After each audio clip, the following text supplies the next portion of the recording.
Hello? Marty, you're awake. Good. Doc. Emmett, where are you? I'm down at the expo.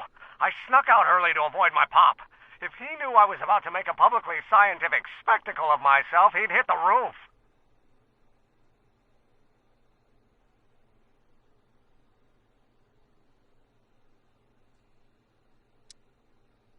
Why didn't you wake me up?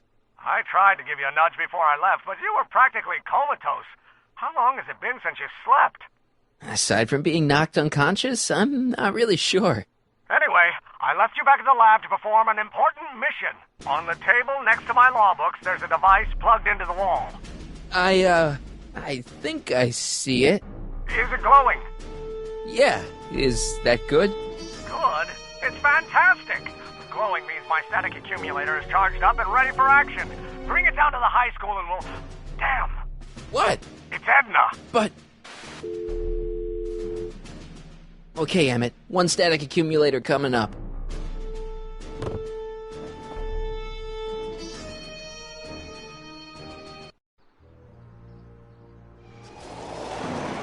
Yeah!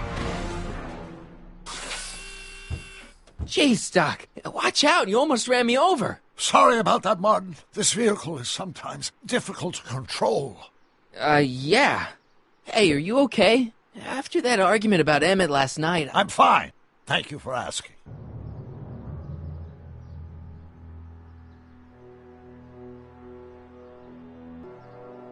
Where have you been all night? I've been driving around, looking up old friends, thinking things over. Okay. So is that what I'm destined to build for the expo? Yeah, it's a static accumulator. Emmett spent all night building it. Turned out he didn't really need to see Frankenstein after all. He just needed a little push. And some lightning. Fascinating. I also had an epiphany last night. Doc? I realized that it wasn't Edna that made my life miserable. Doc! It was science.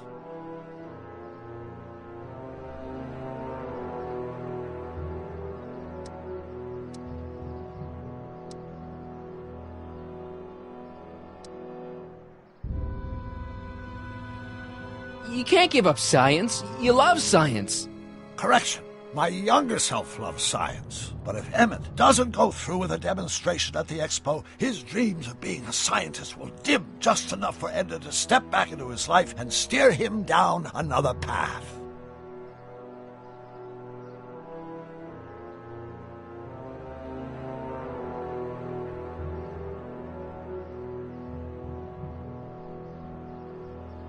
Another path? What other path? I don't know. Architecture, automobile repair, taxidermy. Maybe I'll even pursue a life in law like my father always wanted. As long as Emmett steers clear of science, Edna and I will be free to be happy together. Even if you screw up Emmett's chances at the expo, there's no way he'll give up science now. He's too committed. You don't know me like I do. After he fails at the expo, he'll be in need of comfort. And Edna's already arranged a romantic little trip up to the lake. Doc, I'm begging you. You haven't thought this through. Haven't I? I guess we'll both find out. One thing's for sure. Emmett Brown's life will be a whole lot less complicated without a time machine in it. No! Ah!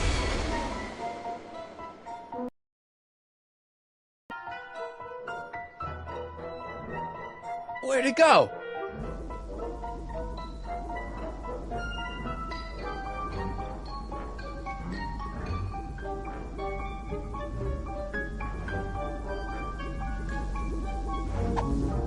Oh, come on!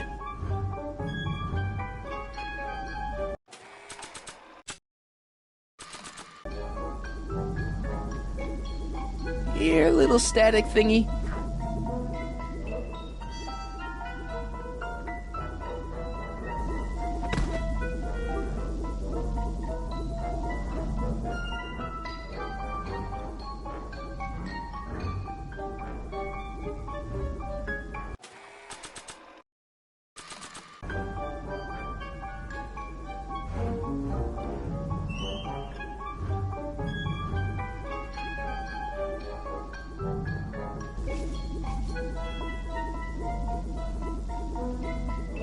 I can't reach it.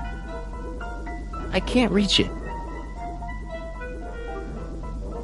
Gotcha! Whoa!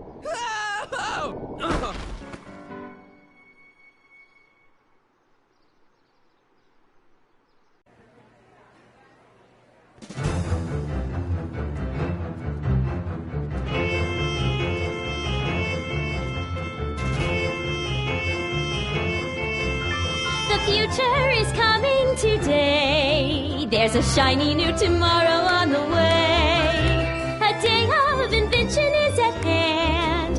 It's a mystic, futuristic wonderland. Just around the bend, my friend, you'll see a dream or two. If you care to dream and dare to dream, your dreams can all come true. There's a world of wondrous wonder on display, because the future is coming today. Not bad, eh? Not bad at all, but I thought you fired her. I found a loophole. What kind of loophole? Just a loophole. You're not the only one who's allowed to have secrets, you know. All right. Say, don't you have to get that whatchamacallit to Emmett Brown's booth? Huh? Oh, yeah, right. Because the future is coming. It's almost here now. The future is coming. It's getting clear now. The future is coming today.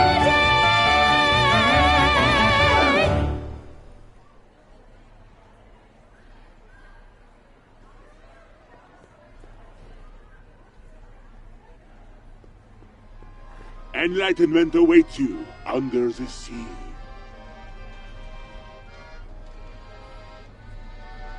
Excuse me, Mr. Duteau, Jacques Duteau, at your service.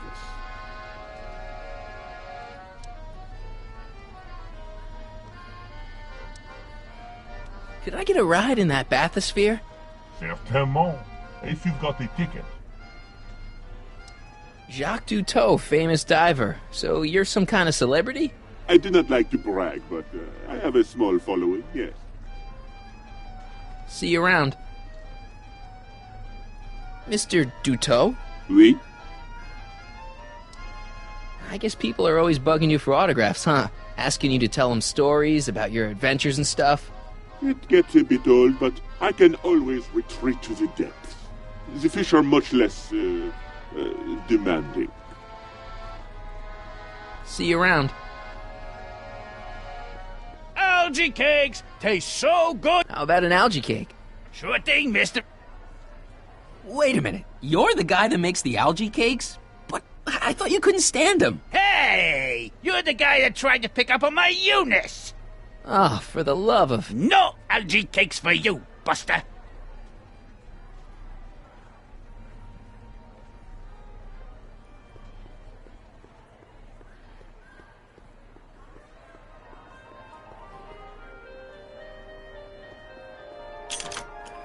Insert ticket to enter. And here he comes, right on cue. No doubt he'll try to talk you out of it, Detective, but you mustn't let your resolution waver. Hello, Corleone. What's going on here? Well, Miss Strickland here seems to think, You should step aside and let the officer do his duty. Now.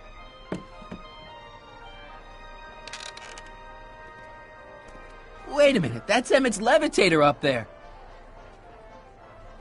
Oh, don't be so modest. I'd say you deserve at least half the credit.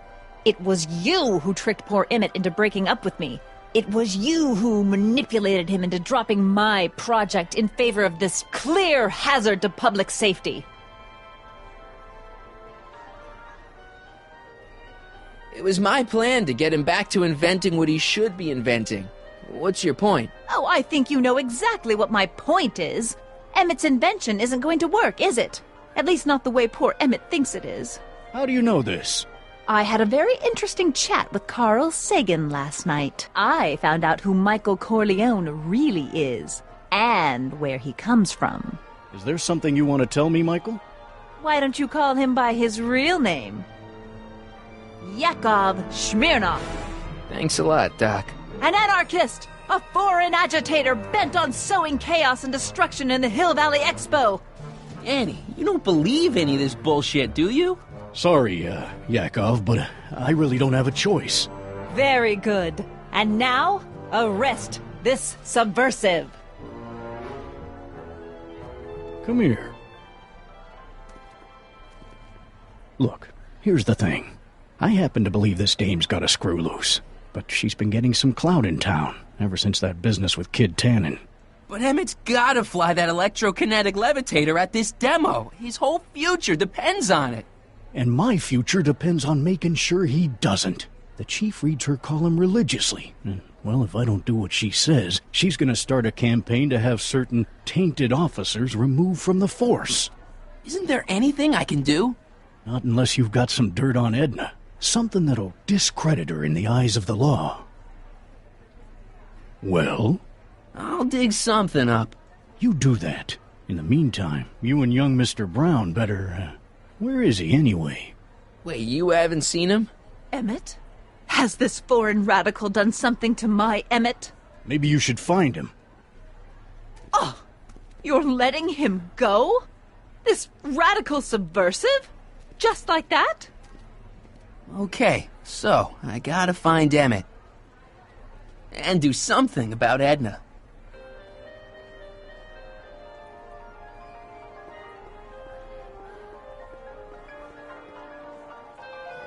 Emmett's gonna fly his electrokinetic levitator, and he's gonna do it today.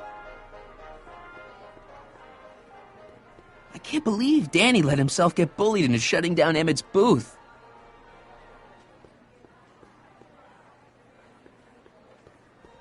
Emmett's gonna fly his electrokinetic levitator, and he's gonna do it today.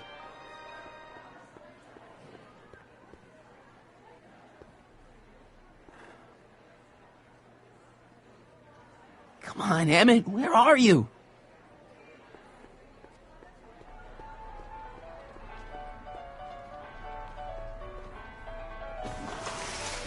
Welcome to the phone booth of the future, made with Atlas glass.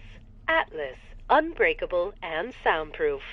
Our phone is hands-free, so you can enjoy a sandwich or a cigarette while chatting with friends in perfect privacy. Would you like to place a call? Yes, I'd like to talk to... Unfortunately, this phone booth only accepts incoming calls.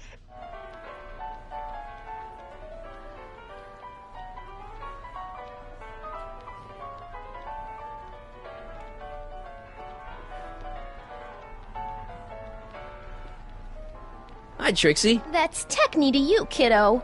Right. Congratulations on getting the old job back. Thanks. Justice triumphs in the end, you know? Now what can I do you for?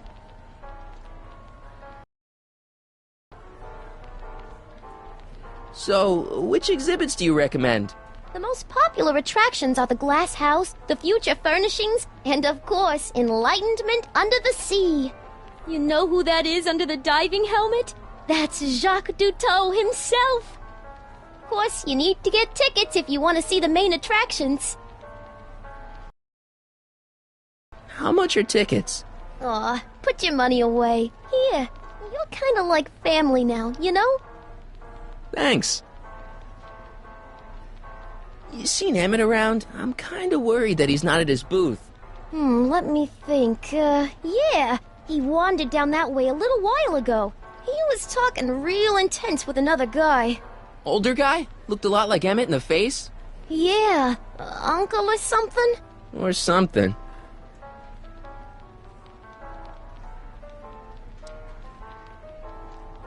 Look, Emmett's demonstration has hit a snag or two. Can you delay his act for a while? Let someone else go before him? Sorry, I don't set the roster, and they won't let me change it. I can drag my feet a little, but if your friend's not ready to go on pretty soon, we might have to skip his act. Demonstration. But you can't! Hey, it's just a science demo. It ain't a matter of life and death.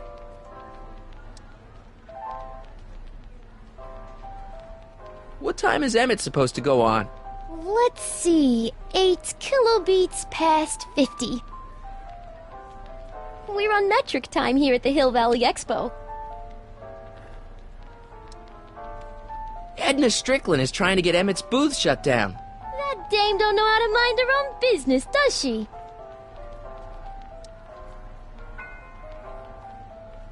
Is there anything you can do to get Emmett's booth open again? I wish there was, but I'm just a muse. All we can do is inspire people. Okay, you're a muse. Can you inspire me an idea? I'll try. Well? Maybe it doesn't take effect right away. Artie told me how you managed to get your old job back. He did? But it was supposed to be a secret. There's no secrets between us. He couldn't resist telling such a good story. Yeah? Still, I'd like to hear it again, from your point of view. He didn't tell you anything.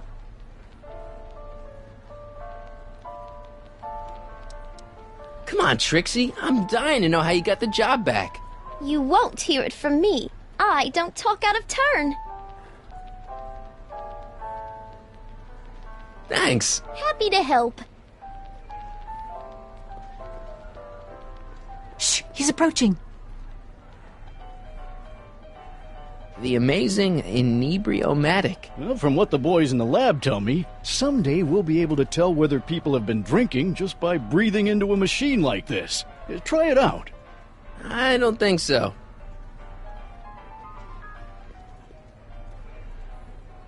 Danny, can I talk to Edna for a minute?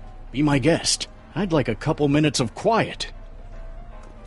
What's this about? What'd you do with Emmett, Edna? What are you talking about? You're the one who's trying to ruin his life. Believe it or not, I'm the one trying to save it. From what? From you, mostly. You really don't know where Emmett is? I haven't the foggiest. If he's smart, he's run far away from whatever dangerous shenanigans you talked him into perpetrating today. Shenanigans? Why are you still involved in Emmett's life? I thought you broke up with him. I did, but then your friend Mr. Sagan told me about your scheme to interfere with our romance. Not a very nice thing to do, Comrade Smirnoff.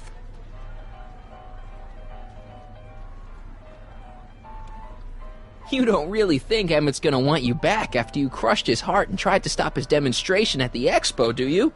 Not at first, no.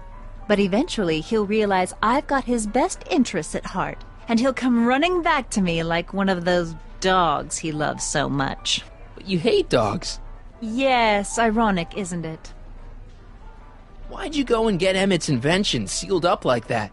I had no choice. Once Mr. Sagan told me about your attempts to radicalize my poor Emmett, I knew I had to stop him from going through with your dangerous invention. But it's his invention, and it's not dangerous. Okay, maybe it's a little dangerous, but only to him. That's for the authorities to decide. Any chance you could talk Parker into letting Emmett go ahead with his demonstration? None whatsoever. And as long as I'm here, that contraption of yours is grounded.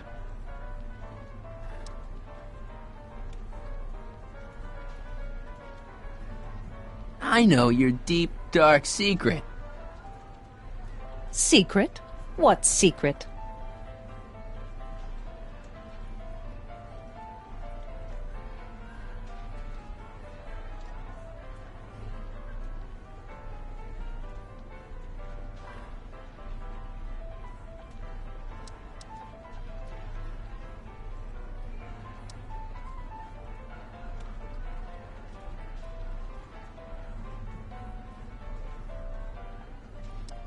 Those charities you were working for, they were all just a front, so you could wriggle your way into those orphanages and...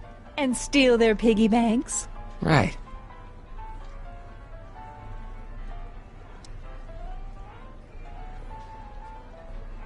I know your deep, dark secret.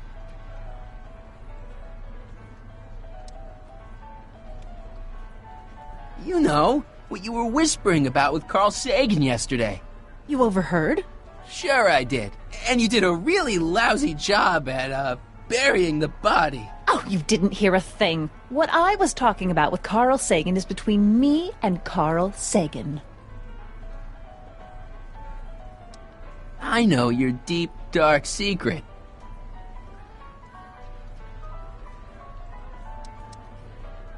You're ruthless, manipulative, and power-hungry. In the service of a higher cause, one sometimes has to stoop to low tactics. But I'm sure you already know that, Comrade Yakov.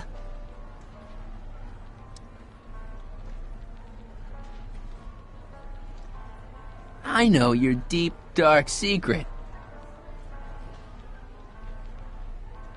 Pretending like you wanted to put Kid Tannen away when all the time you were working for him.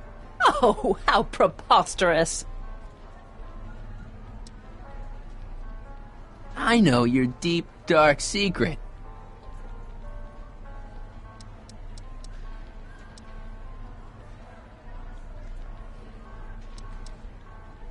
You know, what you were whispering about with Carl Sagan yesterday. You overheard? Sure I did. And you did a really lousy job at, burying the body. Oh, you didn't hear a thing. What I was talking about with Carl Sagan is between me and Carl Sagan.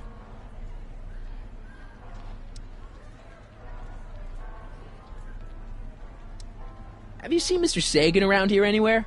No, and I wouldn't tell you if I had. He's more than a little scared of your anarchistic tendencies.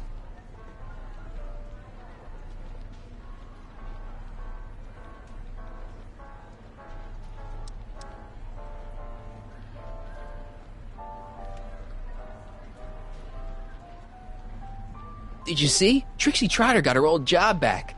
Oh, I know! I tried to have it out with Arthur McFly, but he refuses to explain himself.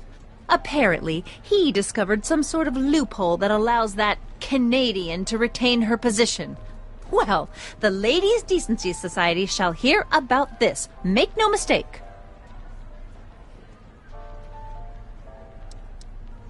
Why is Parker so willing to do your bidding? Well, the good detective knows that he owes his current rise through the ranks to my reporting on his behalf. Oh. He also knows that I could just as easily pen an exposé about his previous nights of drunken debauchery and evidence tampering. You're blackmailing him?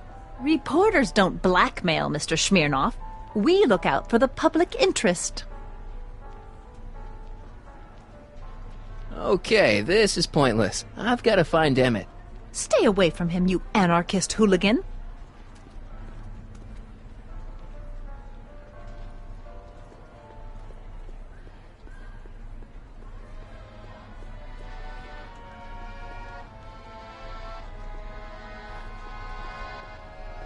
Here's my ticket. Give me a ride in that thing. Thank you, monsieur. I hope you will find your trip to the bottom of the sea most enlightening.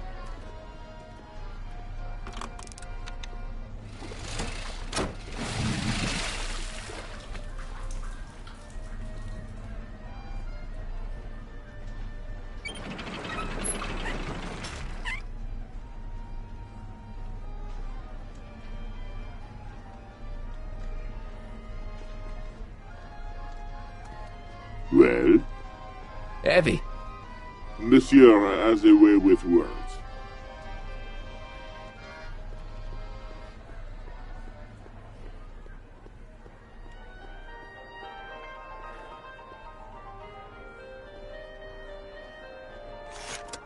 Welcome to the world of tomorrow, where a man's home is truly his castle.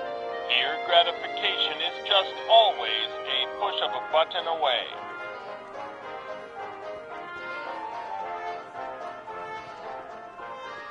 This plant doesn't belong here. There's nothing futuristic about it.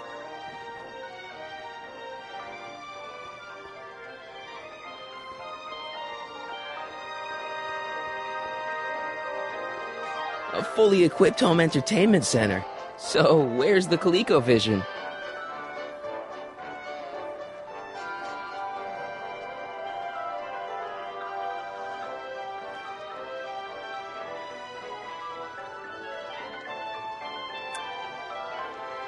In the house of the future, fresh fruit baskets will be replenished daily by fleets of fruit-bearing helicopters.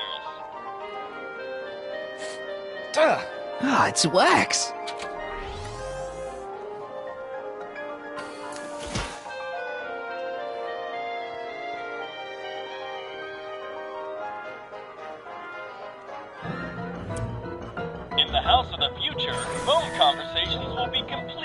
privacy of the personal phone helmet. Hey! Please recite the phone number you wish to dial, or say hang up to terminate your phone helmet experience.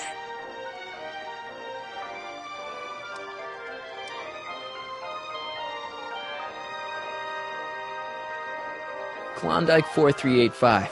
Brown residence. Hey, Hampton. How's it hanging? This is Marty, Emmett's friend. Is he there? Not at the moment. I'm afraid he's off on one of his little adventures. Thanks. Bye. Farewell. Conversation terminated. Greetings again, mortals! This is Techne, Muse of Progress. Hoping you're all having a swell time taking in all the exhibits. Don't forget, you can purchase tickets to our main attractions right here at the information booth.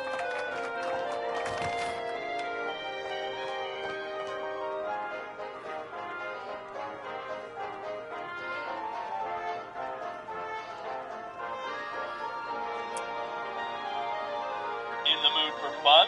The House of the Future comes equipped with a modern home entertainment center. Chinese checkers and everything.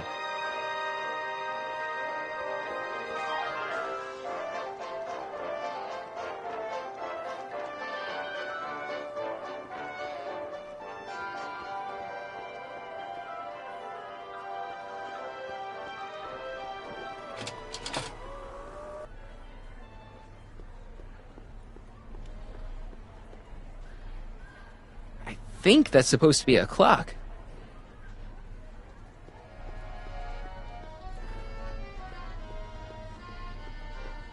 Convention special! 2 free algae cakes with every visit! Hey, Artie. What do you think? Quite a setup, huh? The expo? Sure, but I was wondering. Have you seen Emmett? He isn't at his booth. Odd. Well, he hasn't left the hall. I would have seen him. I'm sure he's around here somewhere. Is there any way you can delay Emmett's demo? He ran into some last-minute turbulence. Emmett's already pushed his luck by substituting this electrokinetic whatsis for the mental alignment meter he was supposed to be showing. I can't alter his place on the roster, too. The board would get the idea I was showing favoritism.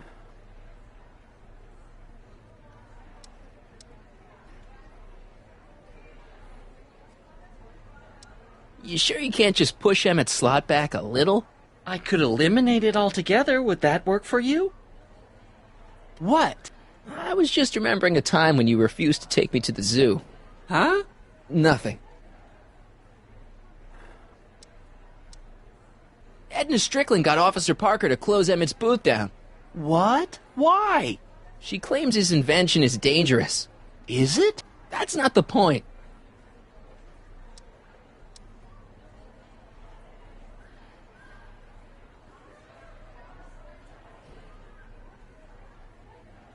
Is there anything you could do to get Emmett's booth reopened? I'm afraid not. This may be a wondrous land of tomorrow, but it's still within the jurisdiction of the Hill Valley Police. Maybe you should talk to Officer Parker. He says there's nothing he can do as long as Edna's got clout in Hill Valley. She does have that.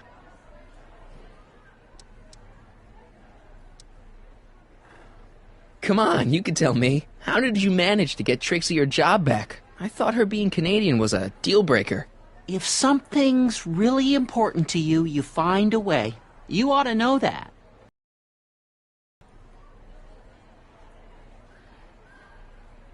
See you around.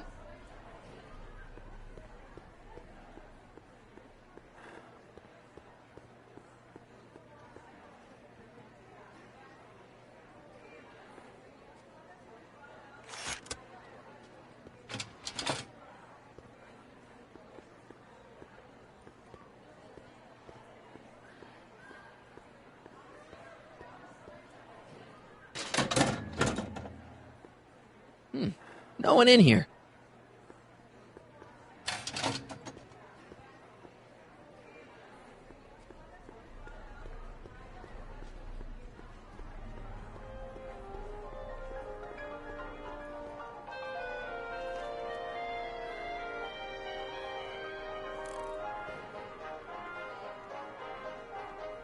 Emmett's gonna fly his electrokinetic levitator, and he's gonna do it today.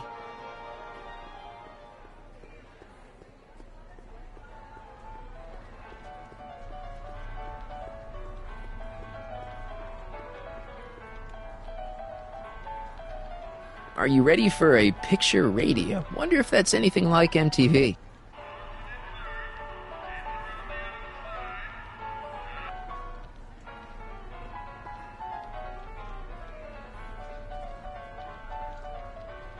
A potted plant? What's this got to do with law enforcement? A potted plant? What's this got to do with law enforcement? It's a bug. No, a plant. But it's got a wire recorder hidden inside, see? If we could have got one of these into Tannen's speakeasy, and if he's the kind of guy who talks to plants, we could have busted him a lot earlier.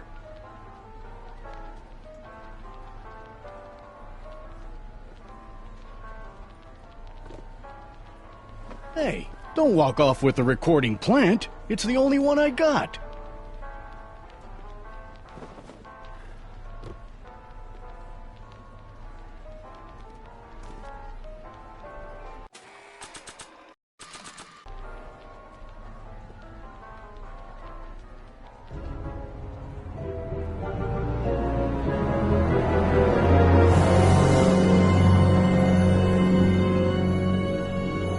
What?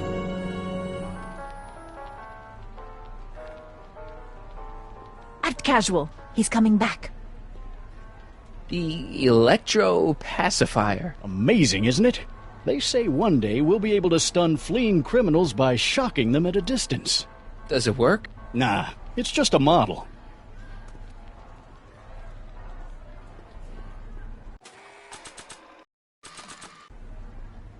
Recording Edna on the plant is a great idea, but I probably should be a little more subtle about it.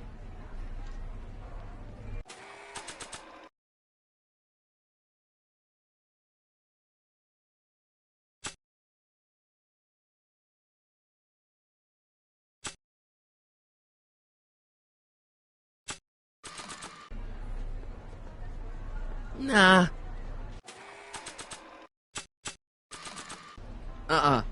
I'm only giving this to Emmett.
Now, there was something else I wanted to say. What was it? Oh, yes.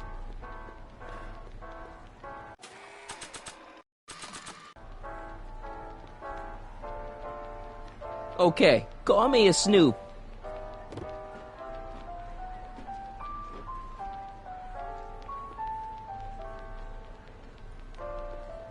I changed my mind. These don't look so good here.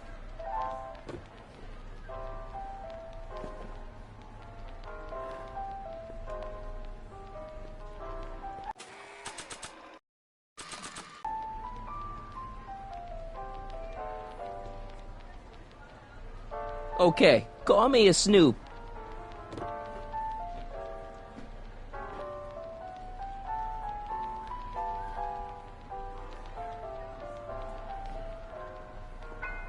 I changed my mind. These don't look so good here.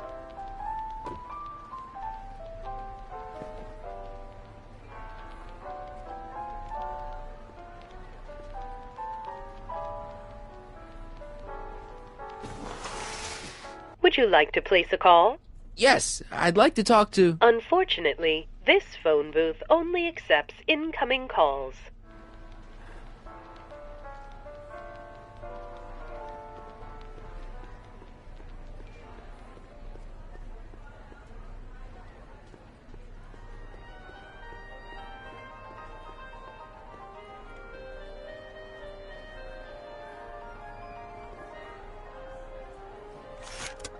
Welcome to the world of tomorrow, where a man's home is truly his castle.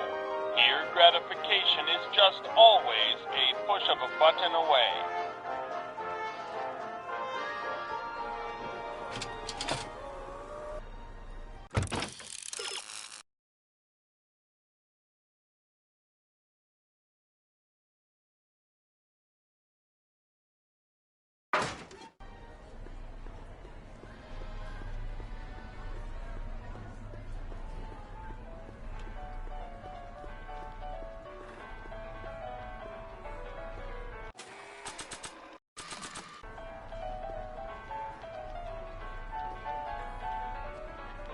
Okay, call me a snoop.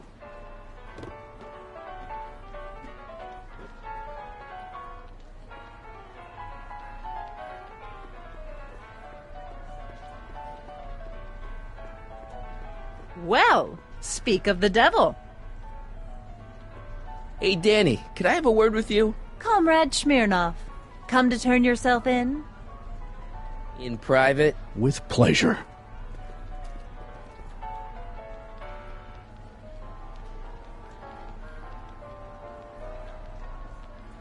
You've got to let Emmett demonstrate his invention. His whole future depends on it.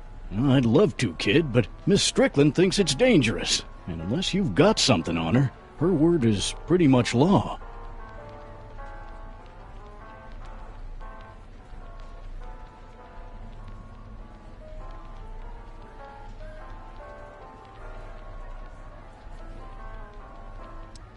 Any idea where Emmett is?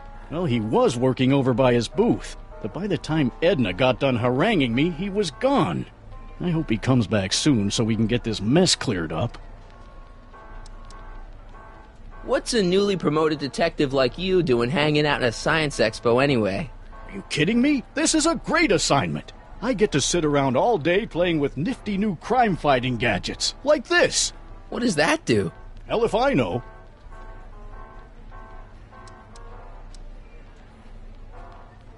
Since when does anyone in Hill Valley listen to what Edna has to say? Ever since she helped take down Kid Tannen, she's had the mayor and the city council eating out of her hand. I'd be an idiot to ignore her, especially with my, alcohol-heavy background.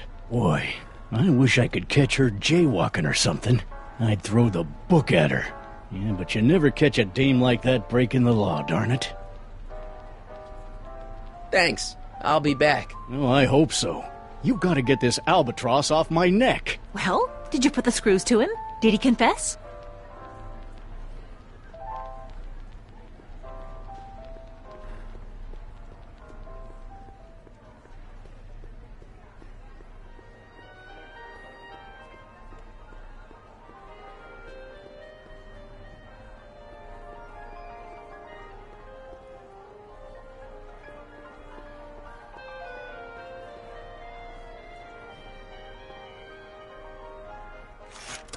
Welcome to the world of tomorrow, where a man's home is truly his castle. Here, gratification is just always a push of a button away.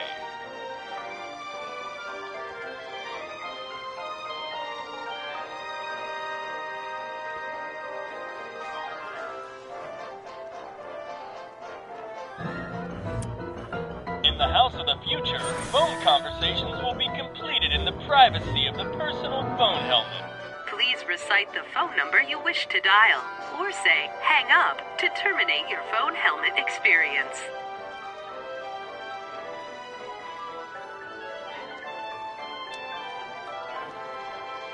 Klondike 4253.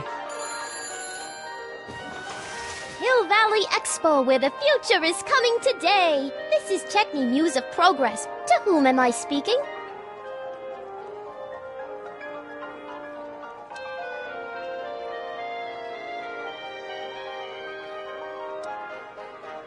This is Carl Sagan. Ooh, the mysterious Mr. Sagan. What do you want?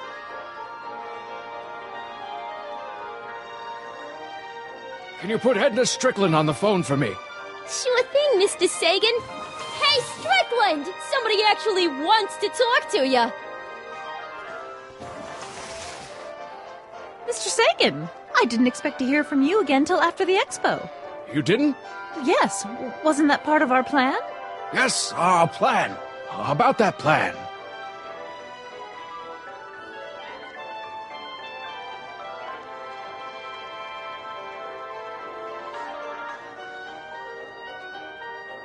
I'm a little unclear on the details of our plan.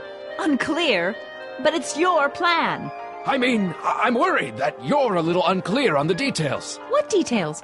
All I'm supposed to do is use my poll with Detective Parker to get Emmett's demonstration canceled while you keep Emmett distracted. You are keeping him distracted, aren't you?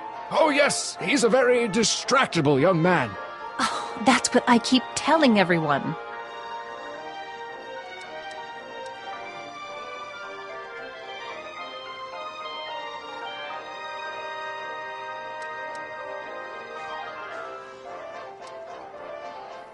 There's been a change of plan.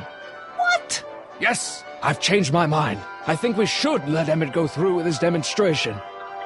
But you told me it could be dangerous, and that Yakov Smirnov was a foreign agitator. That the only way I could get Emmett back would be to scoop him up after his dreams were shattered, and... Yes. I said a lot of things, but I was a little crazy at the time. The important thing is, now I think you should let Emmett go ahead with his little demonstration.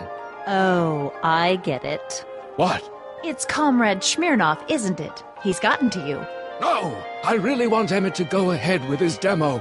Don't worry, Carl. You can count on me. Regarding, you know what? You know what? The little matter we were whispering about yesterday. Oh, that! As a matter of fact, I'm glad you brought it up. I was thinking, wouldn't it be a good idea to pin it all on Yakov Smirnov? Pin what on him exactly? You know, it! Oh, I get it. You're still sore about going to jail. That was the dog's fault. If he hadn't come galumping up to me right after I started the fire, I could have gotten clean away, and I never would have had to divert suspicion to you. She's the speakeasy arsonist. Carl, is somebody with you? No, it's just you and me. You know, I don't think I ever asked you why you burned down all those speakeasies. Why? Because no one else was doing anything about them. Every night they'd open up their doors serving illegal drinks and loose women, flaunting their depravity to the world, and the authorities did nothing. So I did what any right-thinking, rock-willed woman would do. I took action. Oh, and such a gorgeous action it was, too. The fires were so beautiful. The alcohol made them go up in such pretty blue flames. Where was I? You were explaining why you burned down the speakeasies. Yes. Did you find my answer to your liking? It was very revealing. Hang up. What? Conversation terminated. Jeez, Edna was always a loon. I hope that confession's good enough for Parker.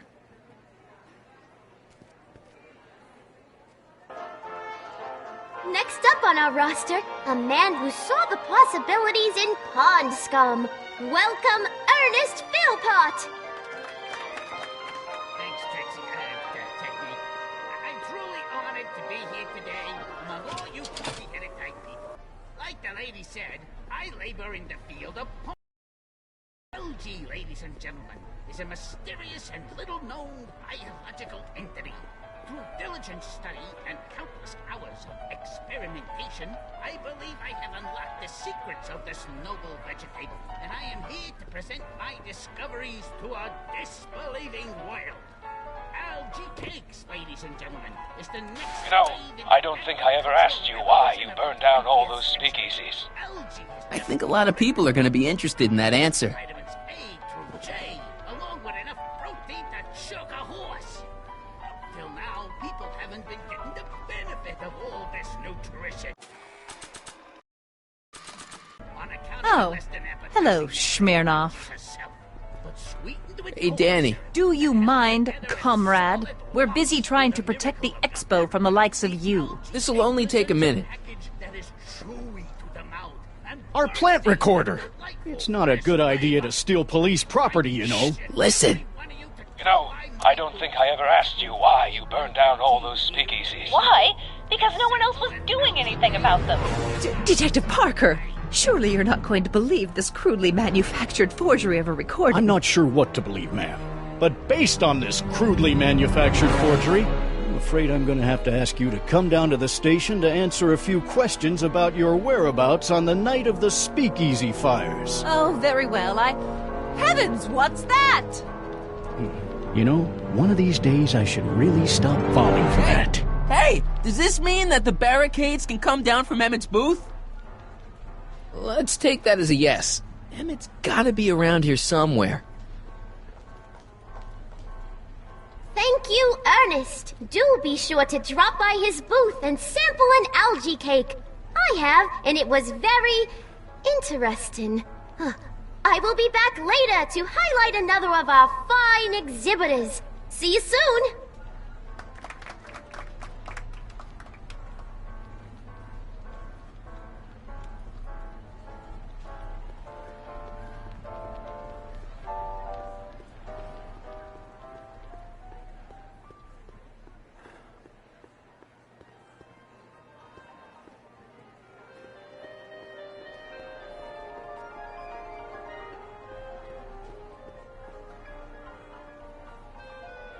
I don't think so.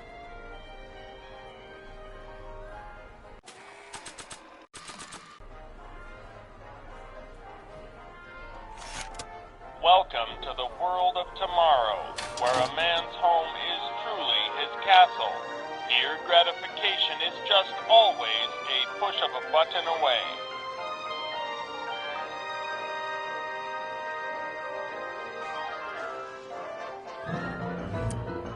In the house of the future, phone conversations will be completed in the privacy of the personal phone helmet. Please recite the phone number you wish to dial, or say hang up to terminate your phone helmet experience.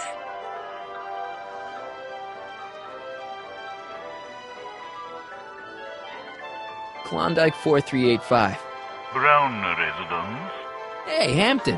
How's it hanging? This is Marty, Emmett's friend. Is he there?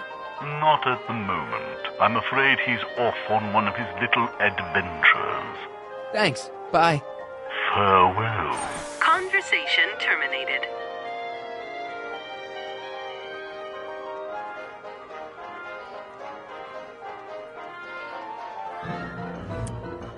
In the house of the future, phone conversations will be completed in the privacy of the personal phone helmet. Please recite the phone number you wish to dial, or say hang up to terminate your phone helmet experience.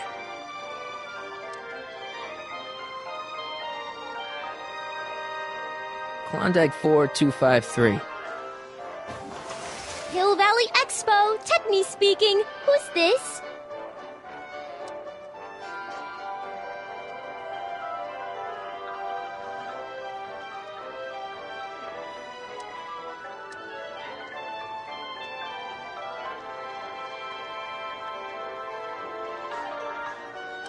It's Kid Tannen. I'm out of jail and I want you back, baby.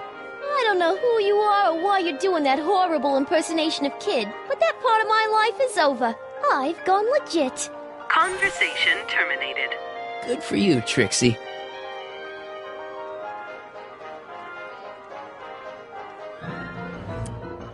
In the house of the future, phone conversations will be completed in the privacy of the personal phone helmet. Please recite the phone number you wish to dial, or say hang up to terminate your phone helmet experience. Klondike 4253. Jeez, always with the phones. Yeah?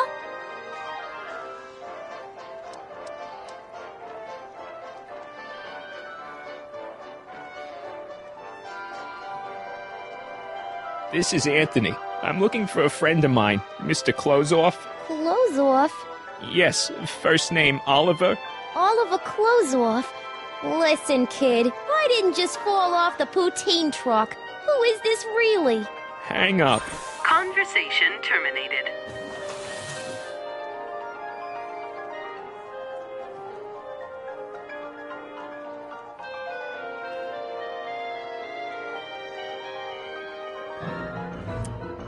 In the house of the future, phone conversations will be completed in the privacy of the personal phone helmet. Please Please recite the phone number you wish to dial, or say hang up to terminate your phone helmet experience. Klondike 4253. Jeez, always with the phones. Yeah? It's me, Carl. Oh, hi, Mr. Sagan. What can I do for you? Could you get Emmett for me? Oh, I would, Mr. Sagan, but I can't see the kid nowhere. In fact, the last time I saw him, he was with you. Oh, yes, right. Hang up. Conversation terminated.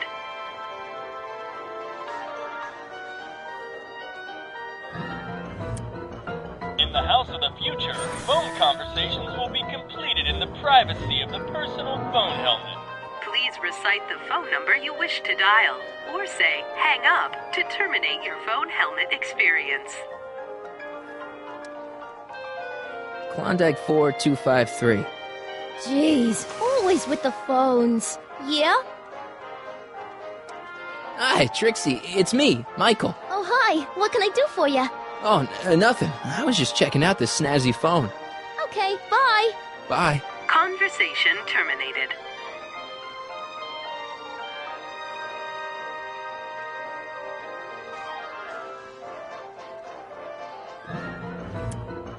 In the House of the Future, phone conversations will be completed in the privacy of the personal phone helmet. Please recite the phone number you wish to dial, or say hang up to terminate your phone helmet experience. What? That is not a recognized option. Please recite the phone number you wish to dial, or say hang up to terminate your phone helmet experience. Hang up. Conversation terminated.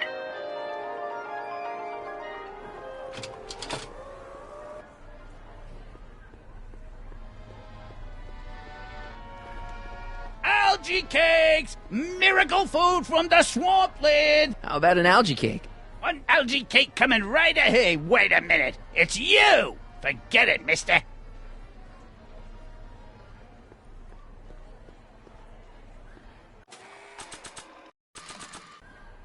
Now that I've recorded Edna's confession, I don't want to risk erasing it.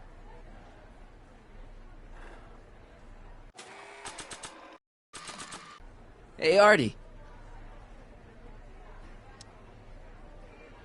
See you around.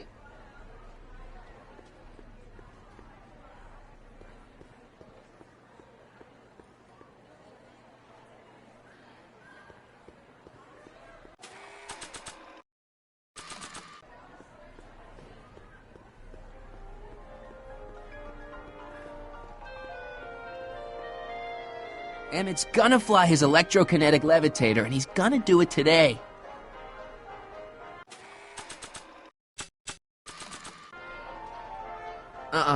I'm only giving this to Emmett. I'm only giving this to Emmett.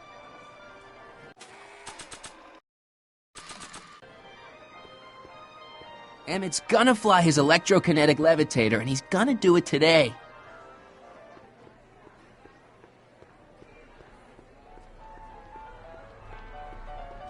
Greetings, forward thinkers of Hill Valley.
Mr. Duteau? Oui?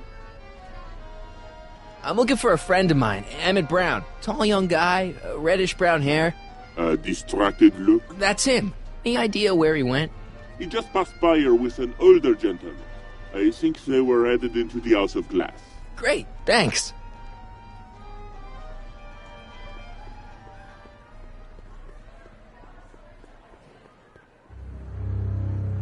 Hey, Emmett, come out of there. Don't listen to him.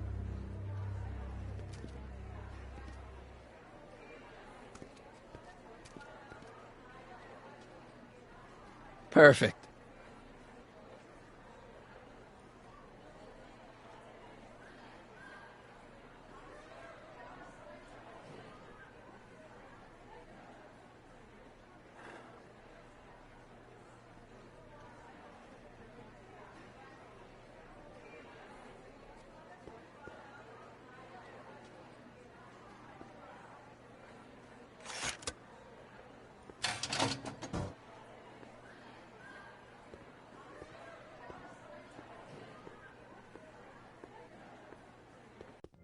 Welcome to the Atlas House of Glass, the future of domestic life. Okay, Emmett, let's get you out of here.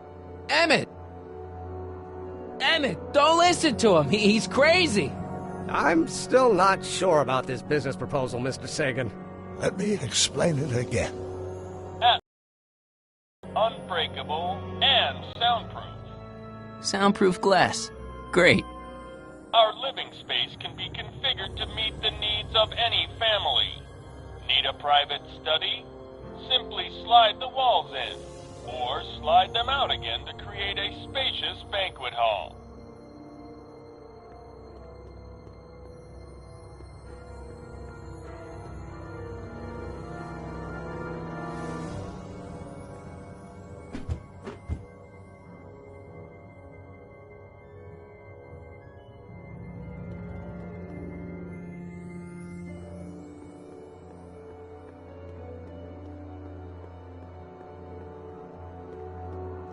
Emmett, get out of this place and back to your booth. You're gonna miss the demo. Come on, Emmett, look up here. Ah.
Something's blocking it.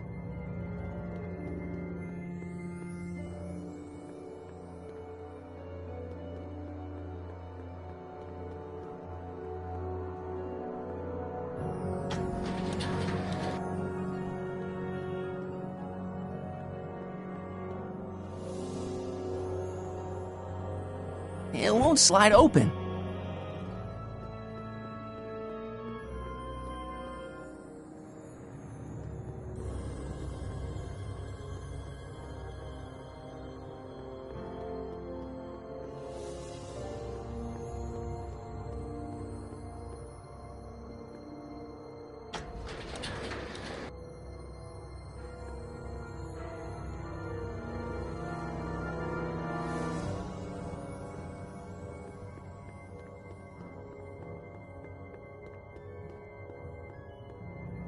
Come on, Emmett, look up here! Ah!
Something's blocking it.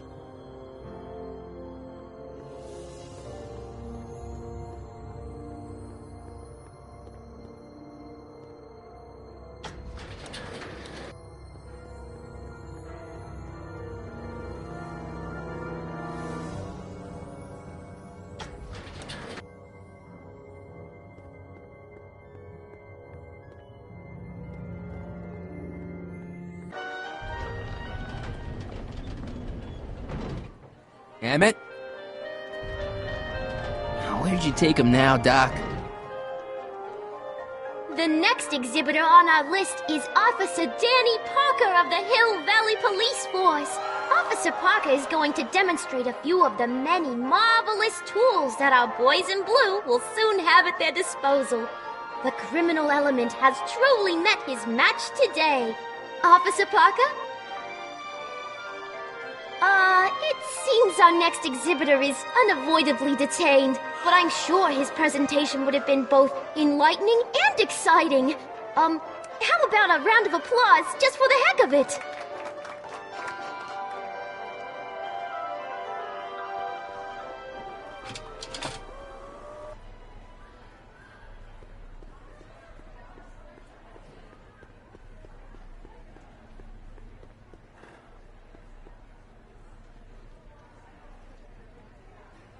Hey, Artie.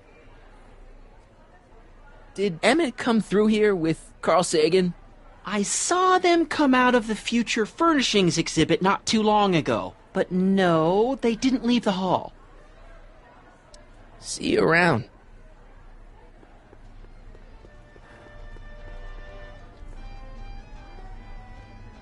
Excuse me, sir. I'm looking for a tall, thin, older gentleman. He might have been with a tall, thin, younger gentleman. I know just who you're talking about. They just left not a minute ago. If you hurry, you might catch them.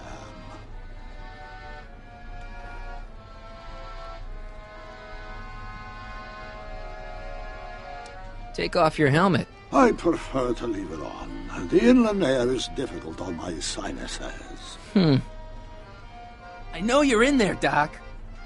Doc? Yes, I am a doctor of marine biology, but I fail to understand what you're... Quit fooling around, Doc. What have you done with Stop! Help! I'm being attacked! Michael! What are you doing? You can't assault the exhibitors! You don't understand. He's kidnapped Emmett. The boy's obviously confused. I'll say he is. You want I should toss him out on his ear? That won't be necessary. Do you know who that is? That's Jacques Duteau of the Oceanic Institute. No, it's not. It's... Please, keep it down. The Expo went through a lot of trouble and expense to secure Professor Duteau. We can't afford to antagonize him. But... If you've got a complaint against him, we can straighten it out after the show. But if you make another scene like that, I'm afraid I'm going to have you expelled from the hall.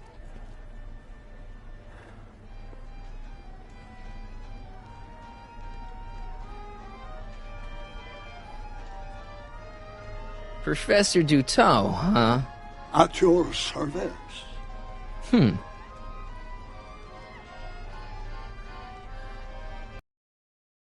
Professor Duteau. I'm not sure I like your insinuations. I'm not sure I like you kidnapping Emmett. Perhaps I should call the authorities and have you removed from the hall. You're a cold-blooded guy, Duteau. C'est la vie. Where'd you stash Emmett? In the diving bell? It's called a bathysphere. Aha! So Emmett is in the bathysphere. I don't know what you're talking about. You're not gonna get away with this, you know. As they say in my country, que sera, sera.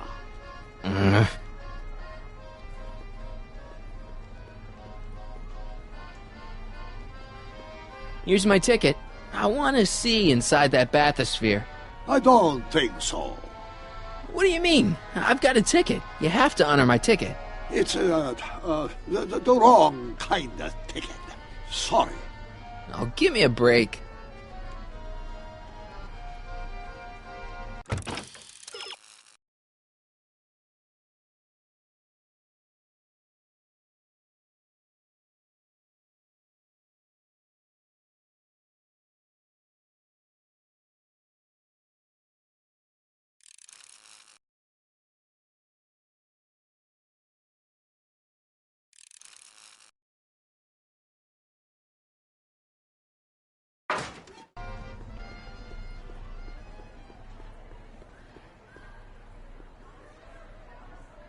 Hey, Artie.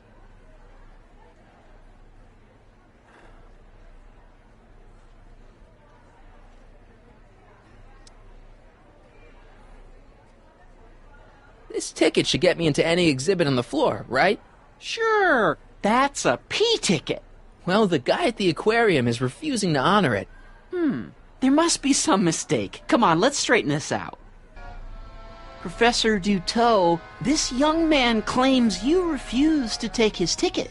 Not at all. I'm only too happy to take his ticket. Please, climb the ladder, and I will raise the bathysphere.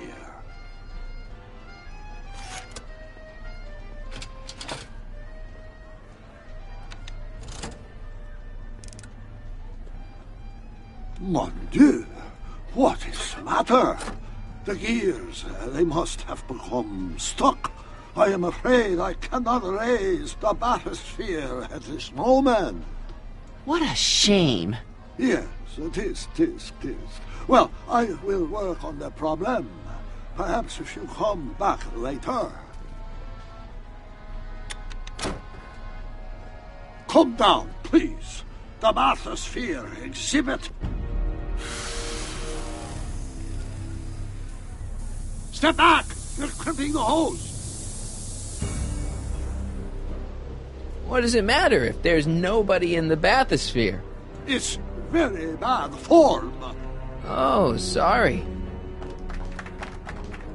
Hiya, folks. It's me, Techni, Muse of Progress, gracing you once again with my presence.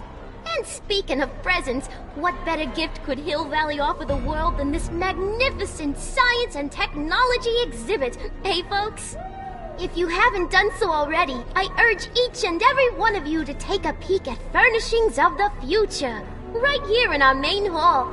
Tickets are available from me, Techni, at our information desk.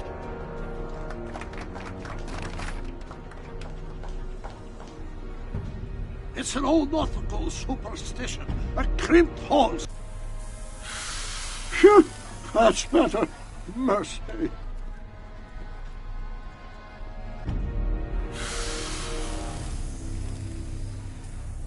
Step back!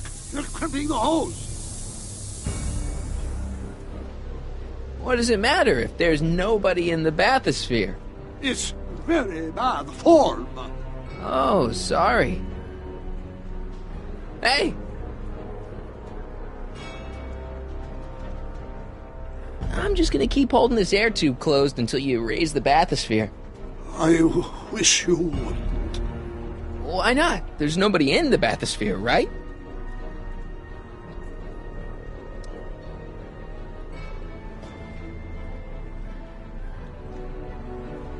Emmett gets nowhere until you raise the bathysphere. Emmett? Who? Emmett, you. You ready to drop the act now, Jacques Cousteau, a.k.a. Carl Sagan, a.k.a. No! I'm just gonna keep holding this air tube closed until you raise the bathysphere. I wish you wouldn't. Why not? There's nobody in the bathysphere, right?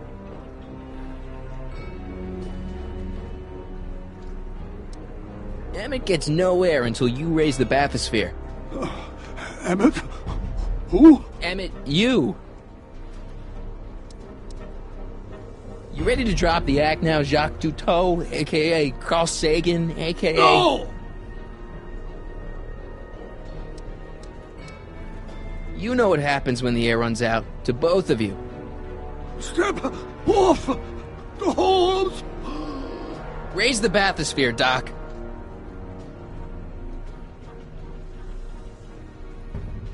I command you uncrimp that hose! Funny, you'd think it was you who was running out of air, not the guy in the bathysphere. I don't know what you're talking about. It's as if you two were connected somehow. Hey! I'm just gonna keep holding this air tube closed until you raise the bathysphere. I wish you wouldn't. Why not? There's nobody in the bathysphere, right?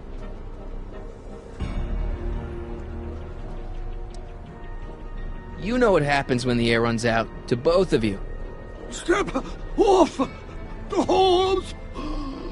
Raise the bathysphere, Doc. I won't do it! Then neither will I.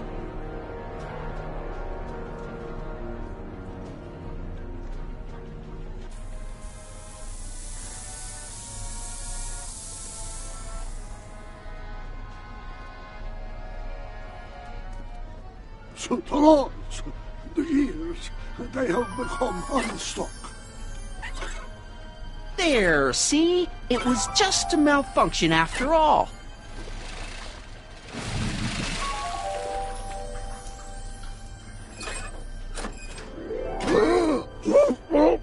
Let's get you out of there. Emmett Brown? Then it was... Hey, you! Hey, he just took that guy's wallet. I think he took his wallet. Oh, remind me not to become an oceanographer. I guess I must have a touch of claustrophobia. Never should have gone in there. Well, we've all got problems. Now, you'd better get back to your booth Funny before... thing is, I don't even remember going in there. Last thing I recall, I was in the glass house talking to Carl Sagan. Did you know he's really a scientist? I'd heard. What did he say to you? Oh, he had some sort of spur-of-the-moment business proposition. It was all very rush. I never got the details. It would have meant leaving before the expo was over, so I told him that... Say, where'd he go? Do you know? Carl Sagan? He had to leave. One of his experiments blew up on him.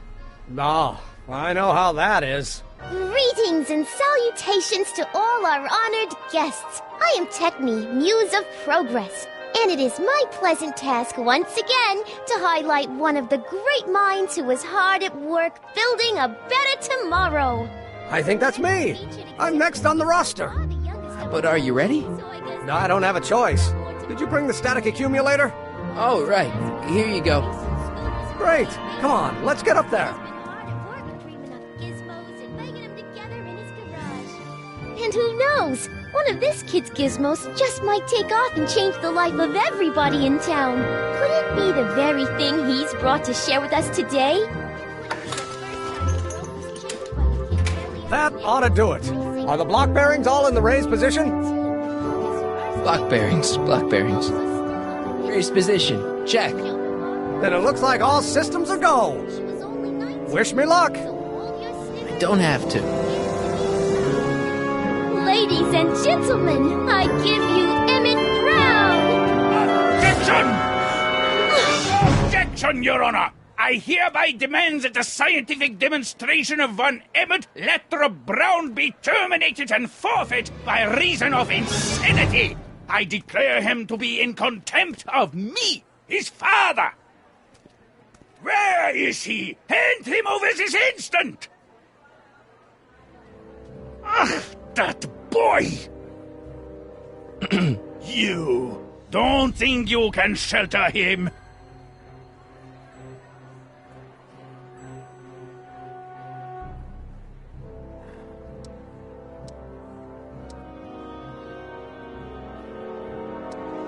Come on, Mr. Judge, sir. You're kind of making a scene here. Wrong. I am stopping my son from making a scene here. Don't antagonize him. Well, if you're not going to say anything... So he is up there with you. Thanks a lot. Son, I order you to come down from there this second. You dare to disobey a direct order? I want to speak to my son. Emmett's not ready to talk to you directly. Oh, my God. I suppose you're his mouthpiece? I guess so, yeah.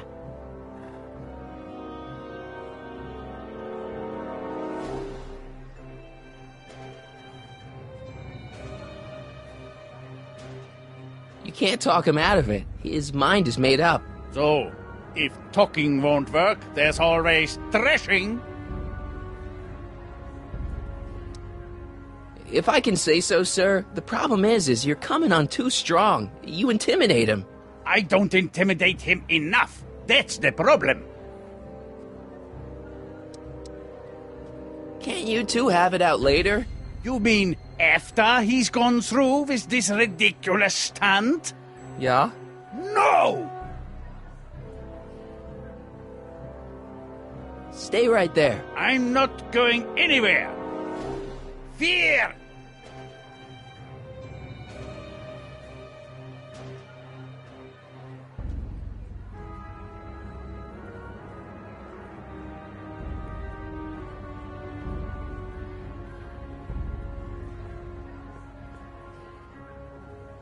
Emmett. I'm not talking to him.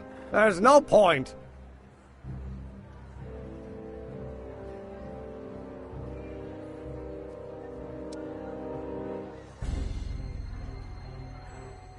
So, what's your plan?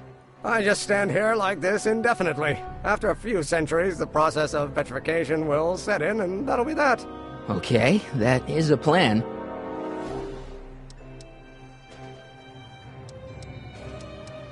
Maybe he'll give you a fair chance to explain yourself. He is a judge, after all.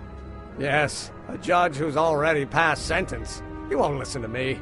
He never has. I'll be right back. I'm counting to 4. 1, 2. So, is your client prepared to make a statement?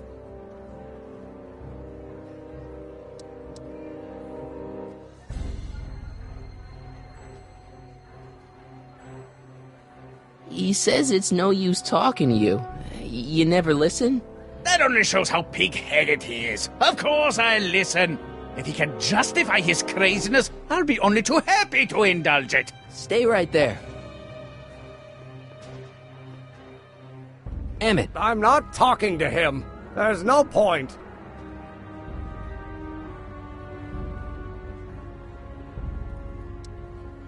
You heard him. He said he'll listen to you. Well... At least give it a shot. Father? Son? You've never understood the first thing about me. All you want to do is step on me, squelch my natural instincts. You don't know what it's like to be young. You don't know what it's like to have dreams, have ambitions so great and so powerful that they've got a life of their own. And it's all you can do to hang on for dear life while they gallop on where they must. This is America, Pop. And in America, a person doesn't have to do what his father did. Isn't that why you came to America? To live where there wouldn't be so many rules? Well, we talked. Are you happy?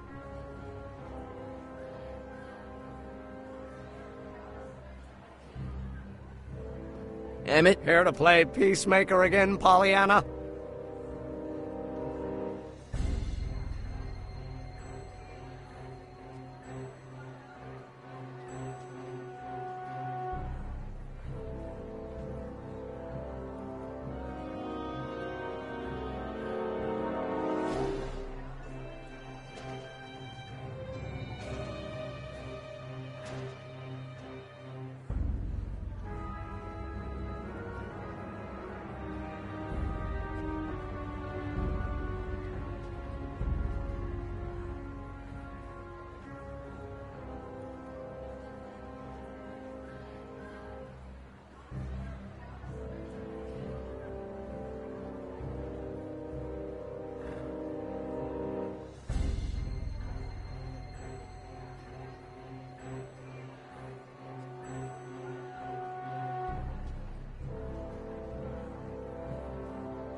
Deep down, he's just worried about you hurting yourself.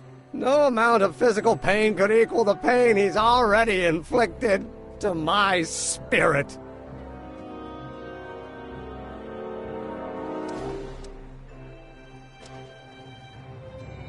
Okay, so he's got a strong personality. Strong personality. Lord save us from strong fathers. Why couldn't I have been born to a nice, wimpy milquetoast? Yeah, well, that's no picnic either. The important thing is, fathers can change. Says you.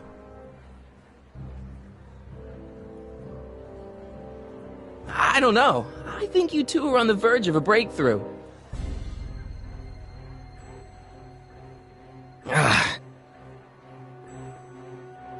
Please, you gotta get out of Emmett's way. I have yet to hear a compelling or even coherent reason why.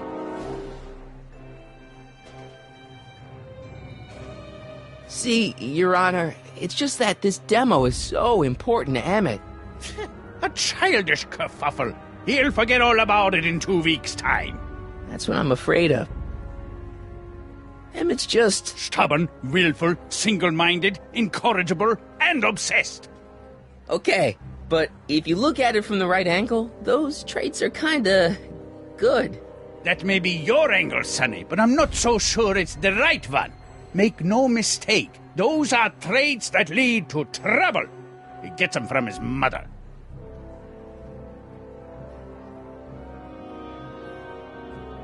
Look, Your Honor, you don't see it, but there's an awful lot riding on Emmett's demonstration. All the more reason why I've got to put a stop to it. Look me in the eyes, young man. I expect you know my son pretty well by now. Do you seriously think his exhibition is going to be a success? Sure it will. Ha! You know as well as I how it'll end. Disaster! Maybe, maybe not, but even if it does, I mean, isn't Emmett entitled to make a few mistakes? Emmett has exceeded his quota for one lifetime. It's my job as his father to see to it there are no more mistakes.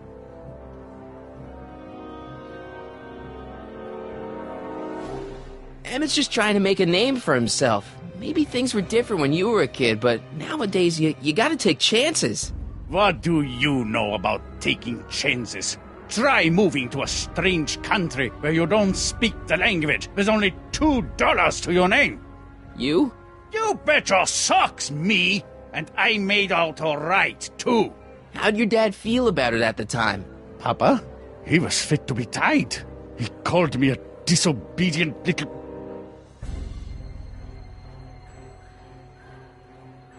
So your father didn't approve of you coming to America? Well, Papa never really understood the younger generation. He came around a bit in the end, but by then it was too late to. Tell him I'll listen to him. I want to listen to him. If he wants to talk. Emmett?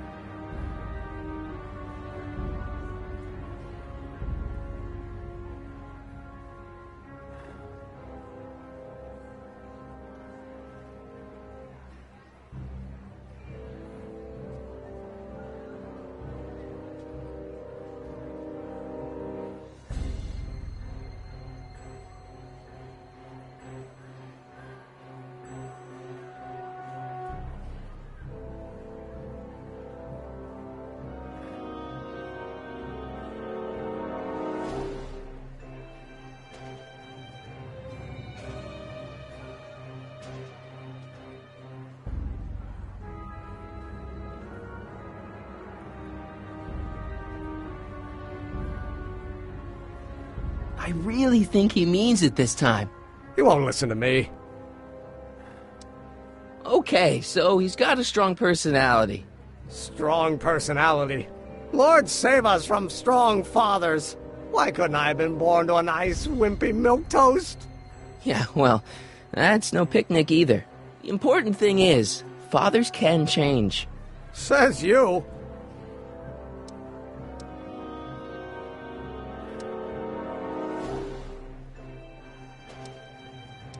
He says you get your stubbornness from your mother. Well, that's the limit. He's not satisfied with insulting me. He's got to drag my mother through the dirt, too. Mother isn't at all like me. She's gentle and sweet and endlessly patient. If anything, I'm more like... Oh, skip it.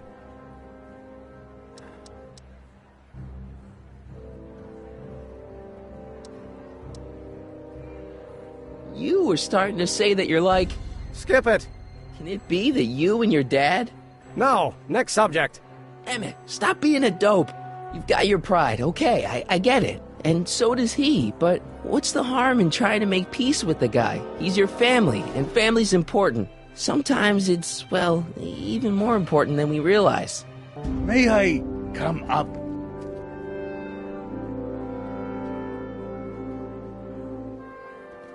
So, you think my new invention is a disaster waiting to happen? Yes, I do. And I am here to say, if any son of mine is going to make of himself a public disaster, I insist on being there to support him. Pop! You're gonna change your tune once you see this baby go airborne. You see, the force field generated by the static accumulator... Marty, give Trixie the signal. We're ready for liftoff. Oh, good. Ladies and gentlemen, thank you for bearing with us through that unavoidable delay. And now the Hill Valley Expo is pleased as punch to present Mr. Emmett Brown and his electrokinetic levitator. The future is coming today.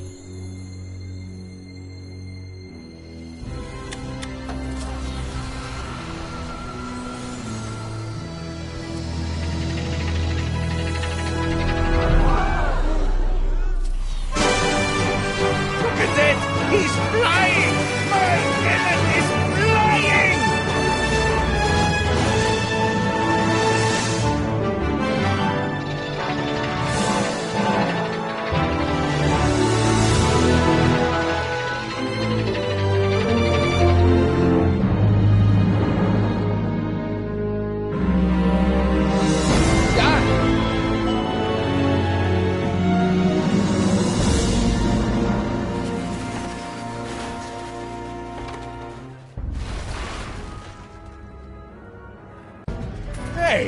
Hey, stop!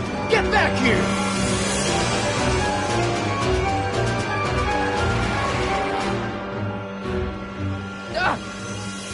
You okay?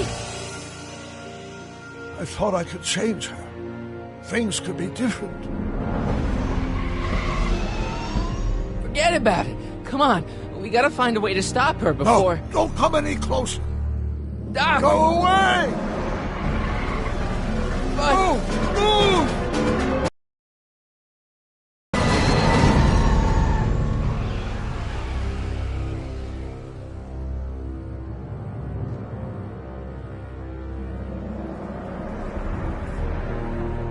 Oh my God, Doc!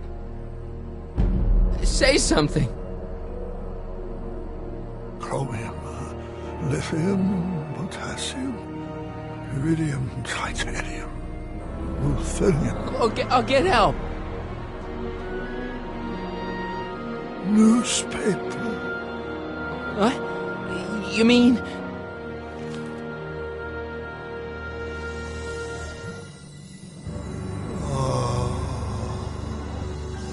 Gonna get you to a hospital, Doc. You're gonna be okay. Yes. Oh, I think I am going to be okay, Marty. No, come on, Doc. Doc, don't do this. Don't go.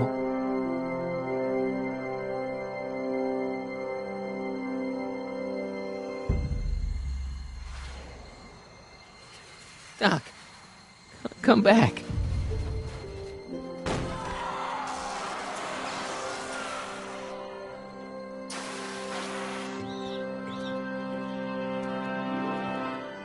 Doc?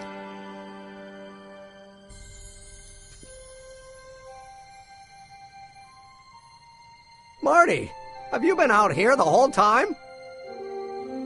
Emmett, is it over already? Oh, it's over all right.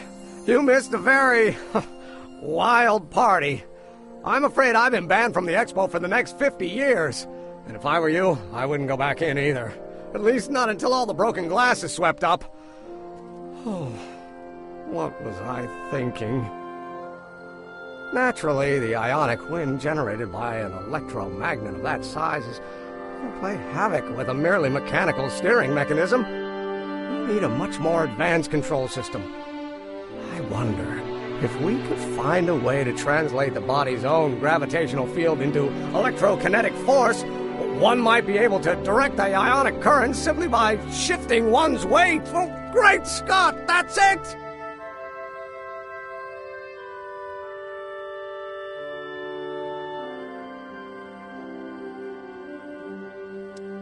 So, what comes next? Work, work, and more work. A few more stumbles, followed by a breakthrough or two. The way I see it, it's those little mistakes along the way that advance us along the pathway of knowledge. Come on, there's no time to lose. Let's get back to the lab and...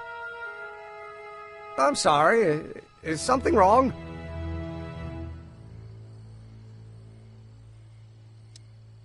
No, nothing's wrong. I'm fine. You don't sound fine. Don't worry about it. It's got nothing to do with you. What? You're a complete mystery to me, Marty. Where you come from, what you're doing here. But there's one thing I do know. Whatever it is, it does have something to do with me. Please, Emmett, don't ask any... What's this? Come on, let me see. I deserve an explanation. Okay, here goes.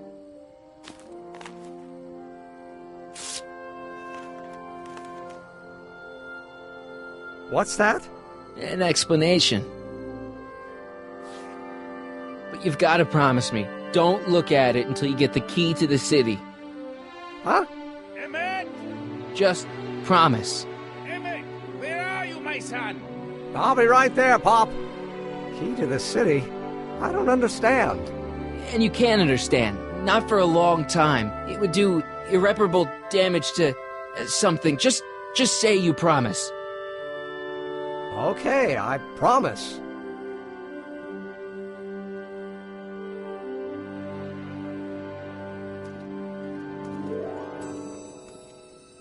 Wait, I will see you again, right? I guarantee it. Emmett!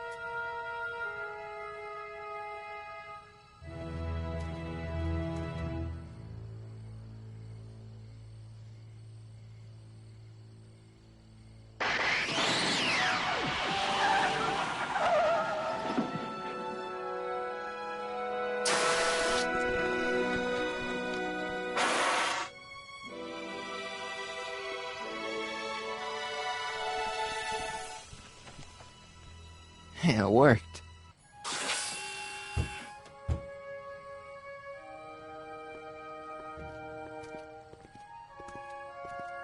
So, you were the same Marty. Funny how memory can play tricks on a person. I remembered you being much taller. How was the ceremony? Long. You've got a theatrical way of sending messages. Only way I could do it without messing up your timeline. Very clever. But what are you doing in 1931?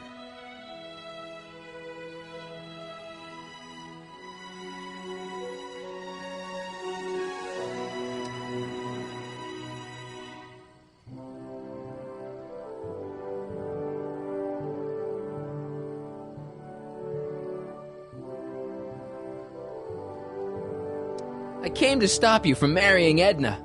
Edna Strickland? I could never marry her. I mean, she was my first love, but after she broke my heart and tried to sabotage my career, I never saw her again. Never mind, it's better I don't know. Let's just get back to 1986. That is, unless your presence has caused any other time anomalies. Me? Nah, no. Well, I'm still a little confused about my...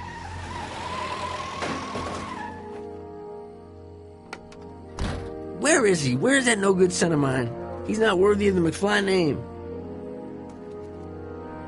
You see my Artie anywhere? Artie McFly? That's the one. Just got a call from Melvin at the city records office. He tells me the dad-blamed fool's gone and got himself hitched to a Canadian floozy. Can you believe it? Hitched? Married. I swear, that boy's gonna put his papa in an early grave. So that's how she got her job back. Ah, he's married the wrong grandma. I mean, Trixie's not my grandma. And if she's not my grandma, I'm not me. Wait, that was Great-Grandpa Willie.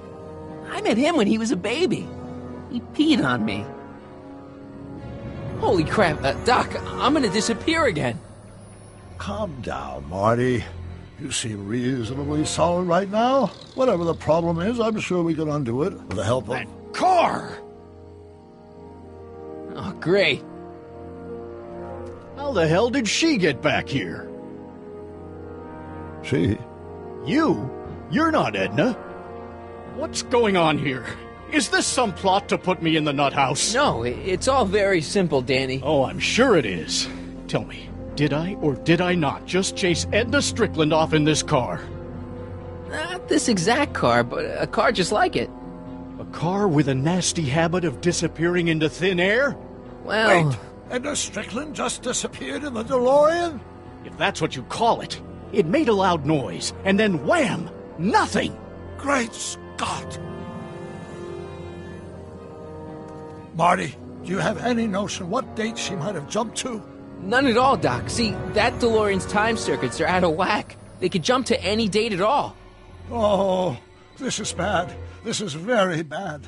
Let's just hope she jumped into the future. The far future. If she's jumped into the past... You think she might mess up the time stream? Wait a minute. This is Edna. Of course she would mess up the time stream. Guys, you mind telling me what the hell you're...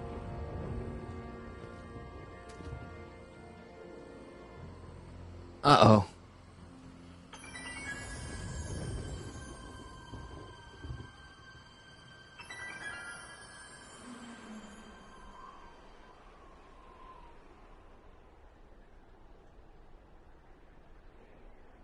Doc?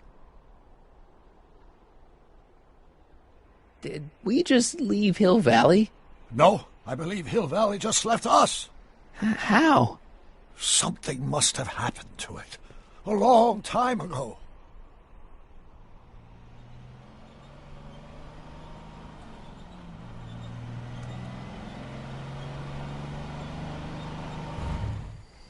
Well, now you two looking mighty lost. Hey, what on earth is that thing? It's an experimental vehicle. Pay it no mind. Look, maybe you can help us. We're looking for Hill Valley. Well, which is it, a hill or a valley? No, it's a town. It's a town called Hill Valley. Hill Valley, a town? Say, I think I once heard that there was a town here a long time ago. Don't know much about it, though. Just as I suspected.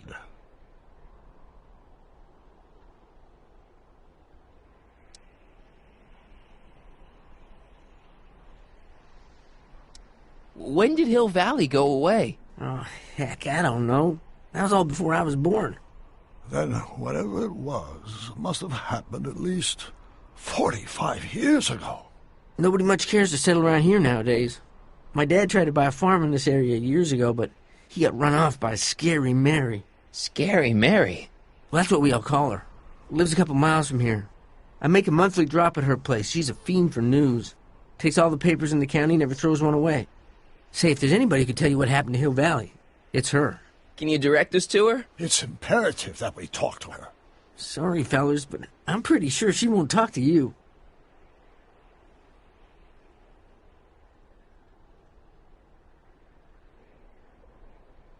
Why wouldn't she talk to us? The thing of it is, guys, Mary's older than dirt, but she's also a little tetched, if you catch my drift.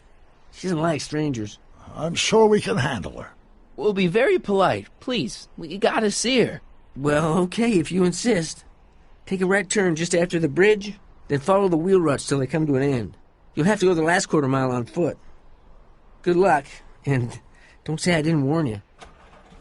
I got a notion I'll be kicking myself for sending you up there.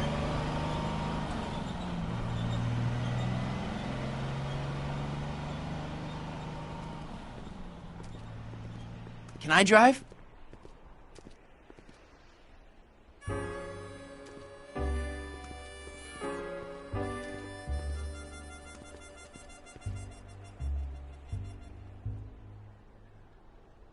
Mary Pickford.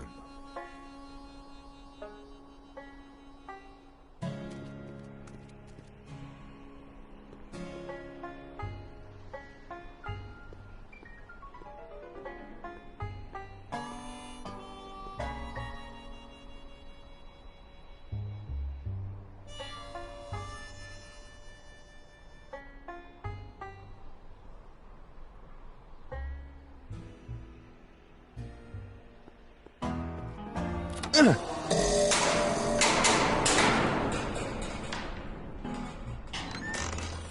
away from the cabin!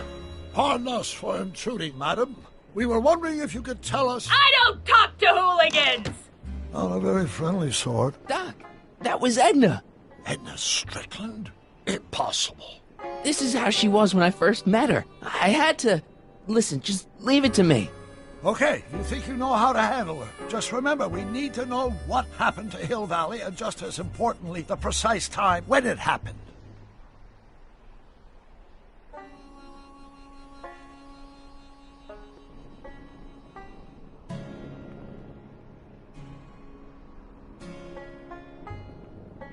I hate to see it like this.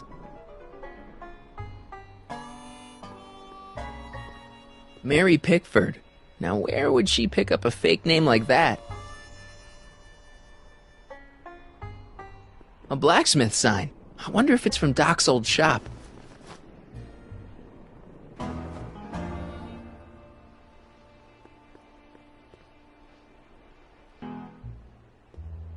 Doc, it's a... Shh.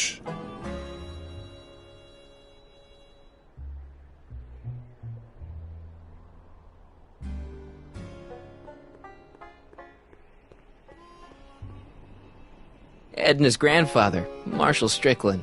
That's the same picture I saw in Edna's apartment, way back, in the future.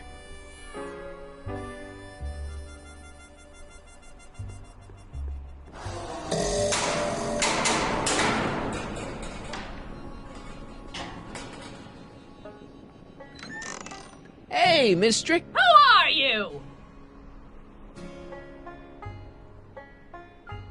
Marty McFly. That's a foolish name, and I make it a rule not to talk to strangers with foolish names. But we're not strangers. How do I know you? You interviewed me once, back when you were young. Listen, Sonny, I'm an easygoing woman, but I got a few rules I live by. And rule number 1 is, I never, ever talk about the past! Or the future, neither. I don't talk about any day but today. I guess that didn't go so well. Of course she doesn't talk about the past, because there's something in her past she's trying to forget. But we're gonna pry it out of her. Go ahead, knock on the door again.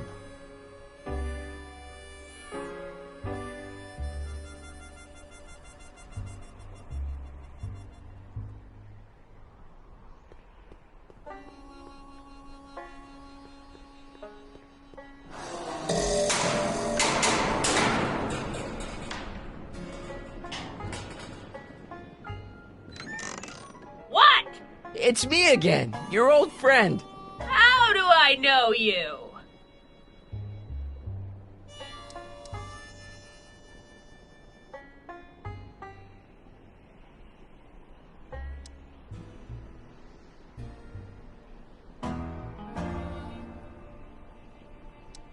You tried to have me arrested once, a long time ago. Remember? How many times I gotta tell ya I don't talk about any time but today?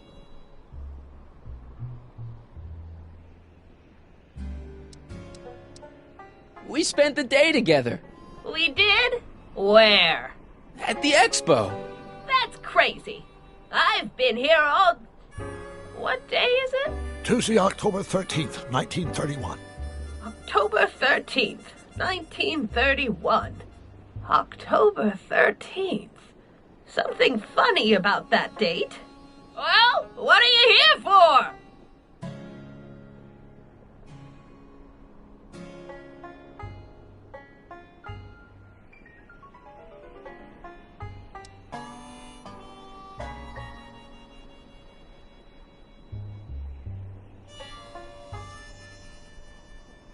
Listen, lady, you've got to tell us where Hill Valley went.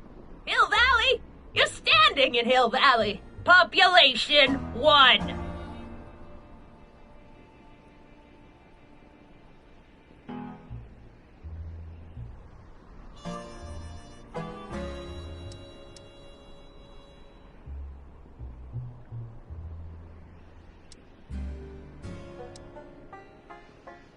But there used to be a regular town here, right? Might be there was a town once long ago, or might be it was in the future. How many times I gotta tell ya, I don't talk about any time but today! You see that car over there? You stole that from Carl Sagan, and you time jumped into the past. Me? Steal a car? You got a lot of nerve, Sonny. Everyone in town knows that Mary Pickford's the most law-abiding citizen that Hill Valley's ever had. And I don't give a fig about the past. I brought something for you. What is it? Let me see.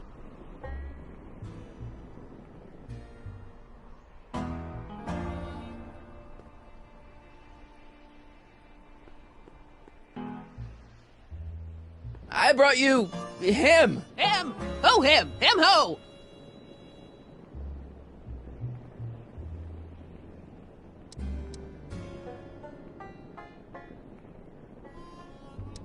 Sure, you remember him. Carl Sagan, the guy you framed as the speakeasy arsonist. Speakeasy? Arson? That's complete gibberish, Sonny. Whatever you're talking about's got nothing to do with me. I never involve myself in such criminal shenanigans. Still, his features remind me of someone. Look hard. Don't tell me you don't recognize your own boyfriend. My boyfriend? Yeah, he's all grown up. Come closer, fella. Marty, what am I supposed to do? Trust me, Doc. Just go with it. It can't be! Emmett! Yes, Edna. It's me. It is! It's October 13th, 1931! Oh, and you are Emmett! Emmett! How did I get so turned around? Have I been dreaming, or stay there? It's a classic case of repressed memory syndrome. Once the mental dam is broken, the subject is immediately plunged into the midst of the very scenes she's trying to forget.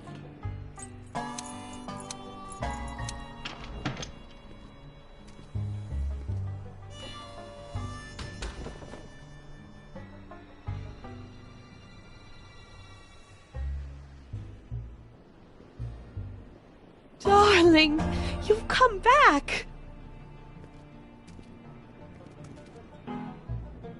Of course I knew you would. An intelligent boy like you wouldn't be one to throw away true love all because of a silly quarrel. I've already forgotten about last night's little tiff. I trust you've done the same? Of course I have. Of course I have. What?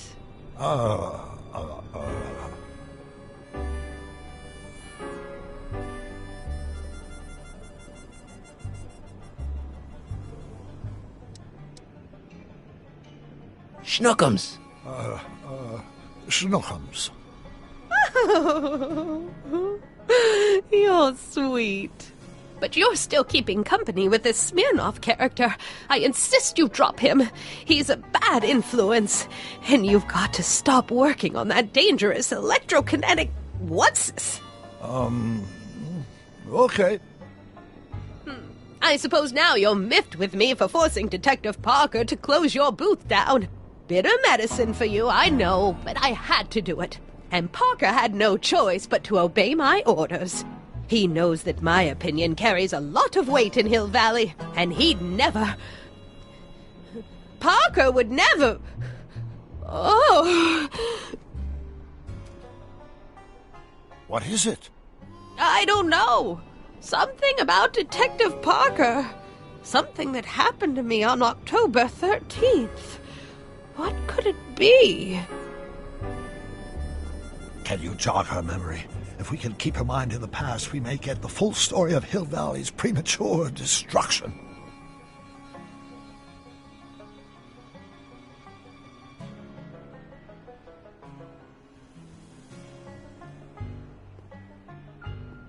Here's something that'll make you remember.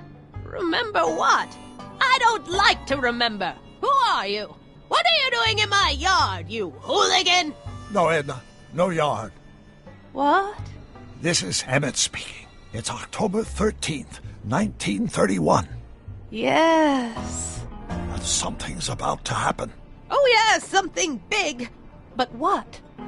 Better not talk to her directly. It'll break the spell.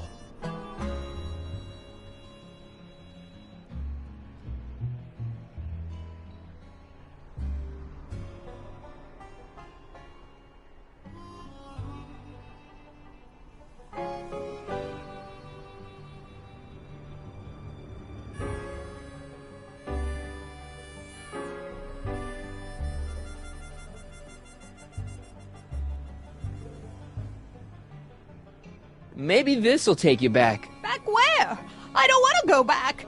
Stay in the moment, Edna. Please, Marty. Don't interrupt the trance.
You know, I don't think I ever asked you why you burned down all those speakeasies. Why? Because no one else was doing anything about them. No! Turn it off, you imbecile! If Parker hears that, he'll...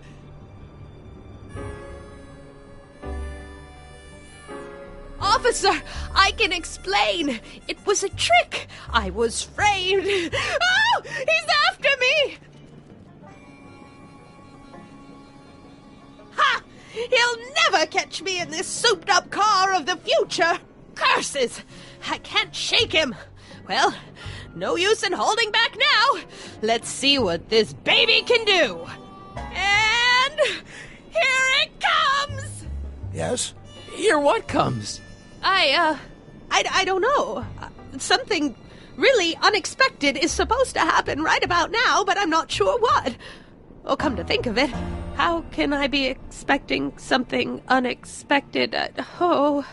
What's going on? Quick, Marty. We've got to find a way to push the story along before she snaps out of her reverie.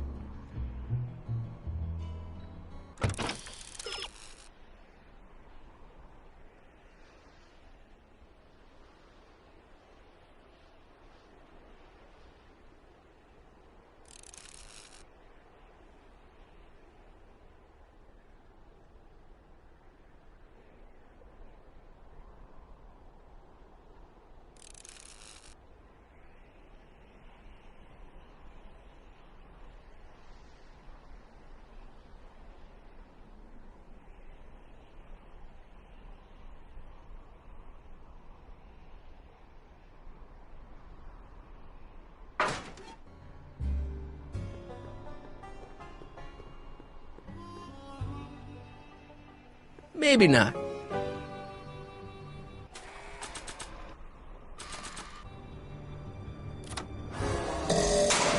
Here they come! The lights! I'm being transported! Where? Back! Back! To the past! What do you see? Hill Valley! But it's all different. It's so small and primitive. Heavens! Can it be? It is! Is what? Grandfather! Big as life! Marshal James Strickland came to Hill Valley in 1869, shot by... I know, Doc. We met him in 1885. Remember? No! I must be mistaken. Grandfather didn't look like that. That man is an imposter! I'm not even sure it is a man. This is all very confusing. Where am I? Why am I thinking about the past? Get off my lawn, you kids! Better find a way to bring back Marshal Strickland, quick. We've got to bring this story to a climax.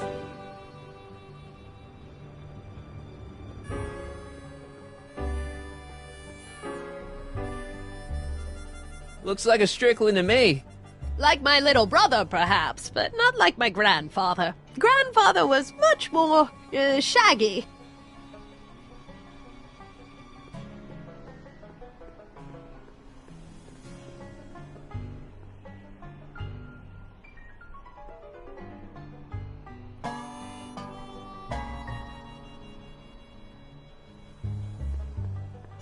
This hat doesn't frame her face very well.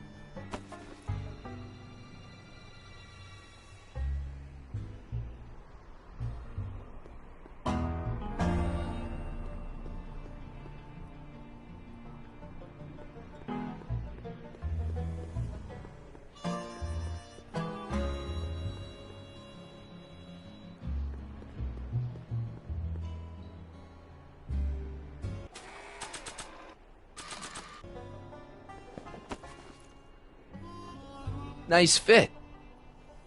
Looks like a Strickland to me. Like my little brother, perhaps, but not like my grandfather. Grandfather was much more, shaggy.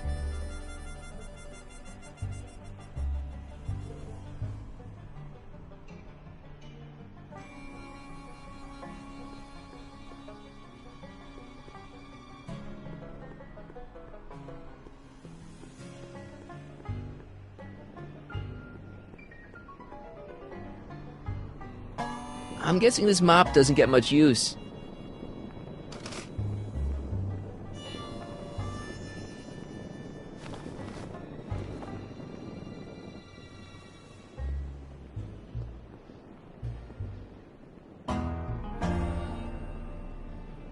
I wonder what's cooking.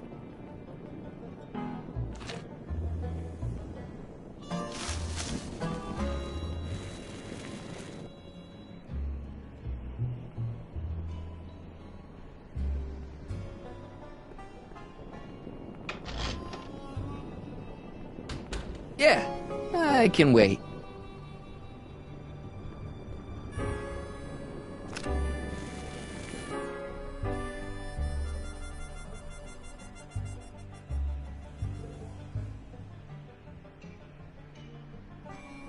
Ouch!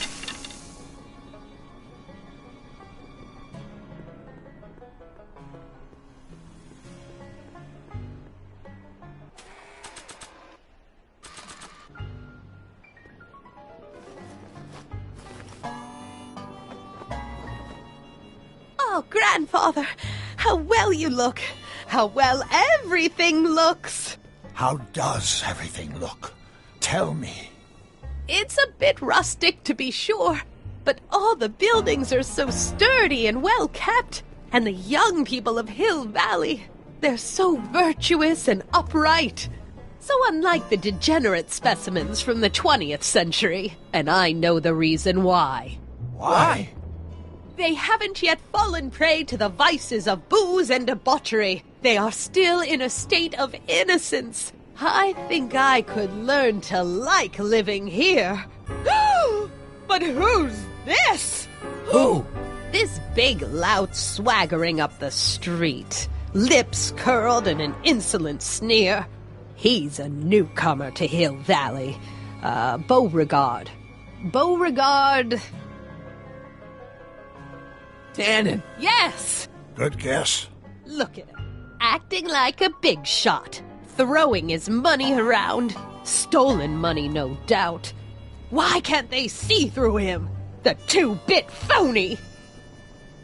And now his plan becomes clear. He's bought a plot of land in town. He's going to put up a what? I don't know. It's something I don't like. Something evil. This is the key to our mystery. We've got to get her memory back in the groove.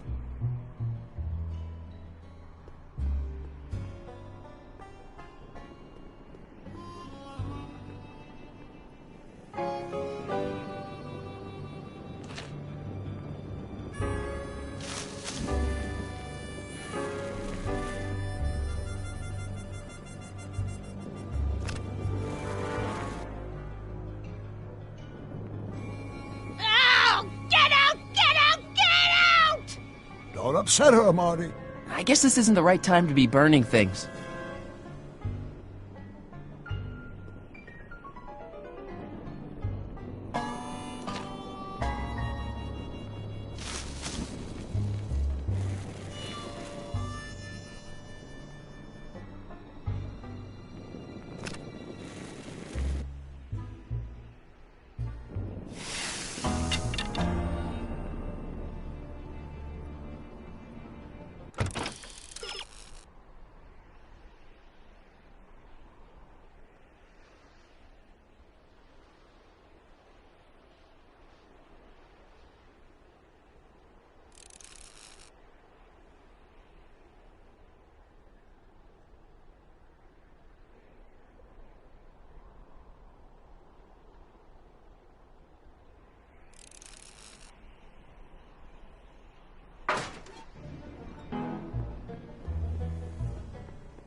An old saloon sign.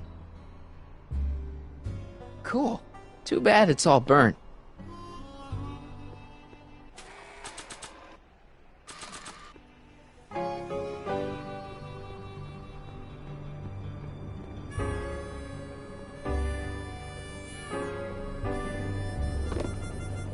Talk about a watering hole. A saloon? In Hill Valley? Oh, he can't do that! Grandpa, you can't let him do it! You can't let that snake ruin paradise!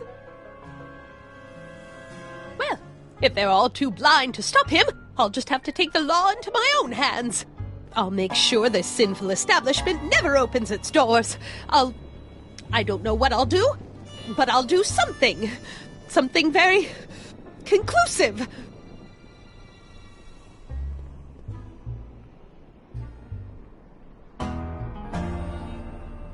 Maybe you push the saloon down. Oh, don't be ridiculous.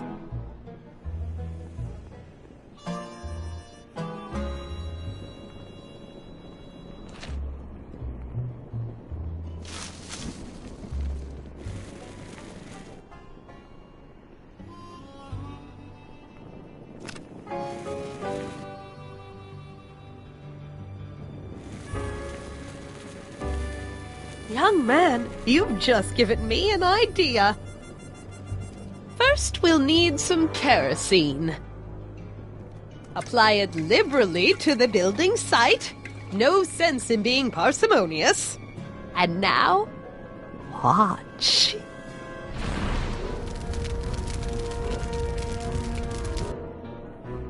Isn't it beautiful? The devil's handiwork consumed by the fires of righteousness! Burn, you sucker! Burn! She was never this passionate when we were dating. Oh. What is it, Edna? Is it the fire? Turn away! Don't look! It's not staying in the saloon, is it? It's spreading to the other buildings in Hill Valley. My intentions were pure. It wasn't supposed to happen like this. But it did happen like this, and you've been repressing it all these years because you can't stand to admit that you're... A hooligan. I'm a hooligan.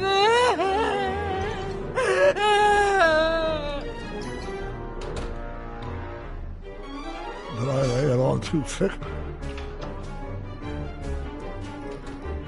Here's the story. Black and white and red all over.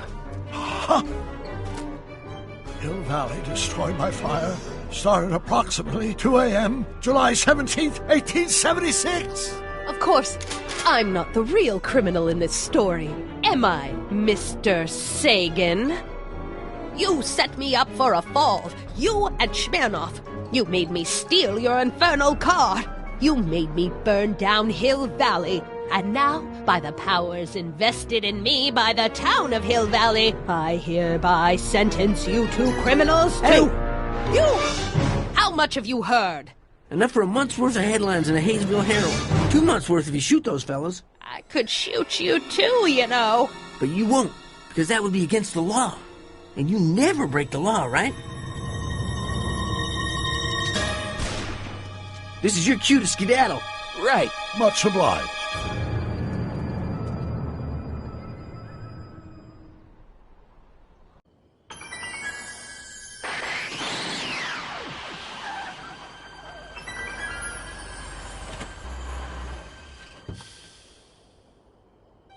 There's Beauregard Tannen's half-finished saloon. Sometime during the next hour, Edna's going to light it on fire and accidentally burn down Hill Valley. I wonder where her DeLorean is. We'll find it later. Right now, we've got to stop that fire. I'll go around back. You go through the front. Got it.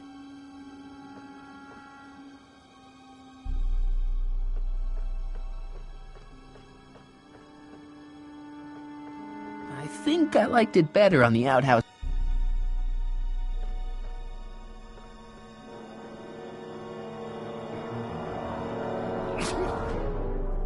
I'd better not get too close. I'd better not get too close.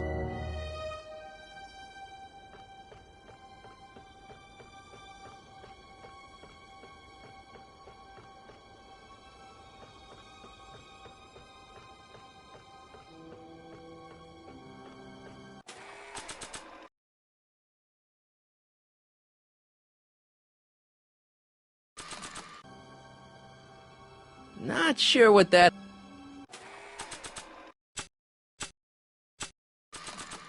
Not sure what that...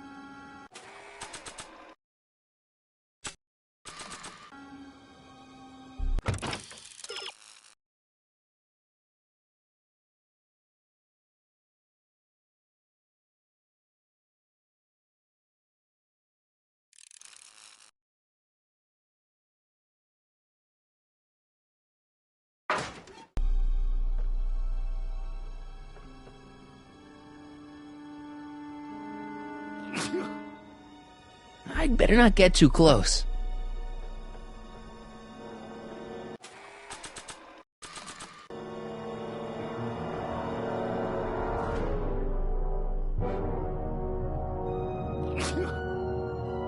I'd better not get too close.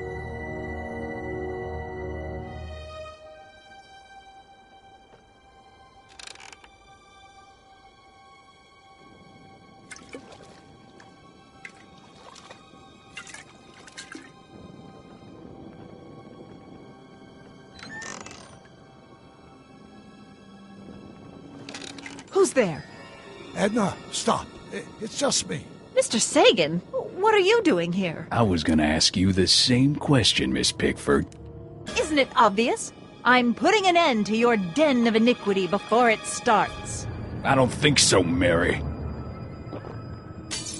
I don't like shooting women, but no one comes between Beauregard B. Tannen and his livelihood. Tannen, stop! If you shoot her, she'll drop the torch, and this whole place will burn up. Edna, stop! If you drop that torch, he'll shoot us! Looks like we're at something of a standoff here, Mr. Tannen. I don't see a way out, unless somebody manages to disarm both of you at the same time. How the hell am I supposed to do that?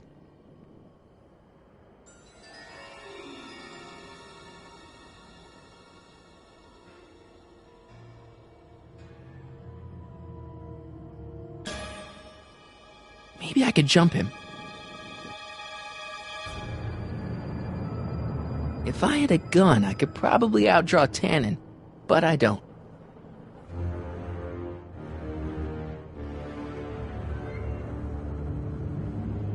Chandelier's right over their heads. That's gotta be useful somehow.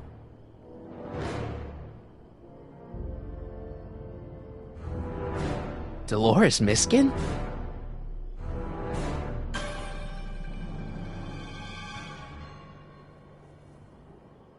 Say, that's a lovely chandelier you've got there, Tannen. I gotta find some way to snuff out Edna's torch without getting her and Doc killed.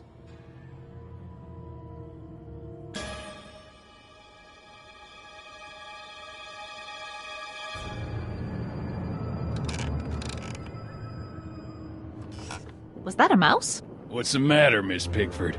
Scared of a little mouse? No, but you should be scared. Mice carry diseases. It's a fact. Look it up. What kind of odds would you give me that I can disarm you and douse the young lady's torch simultaneously? Chandelier's right over their heads. That's gotta be useful somehow.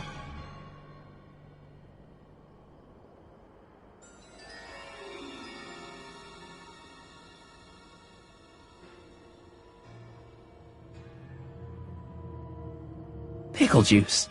That ought to be handy for putting out torches. It's too heavy to lift.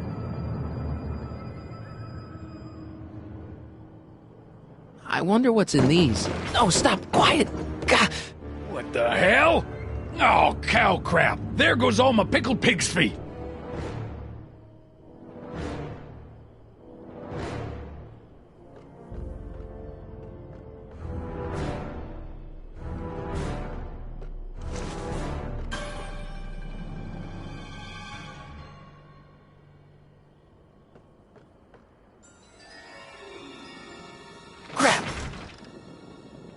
It's right over his head, but I can't knock him out while Edna's still holding that torch.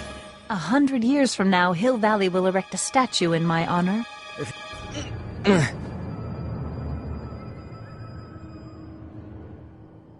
Not sure what that...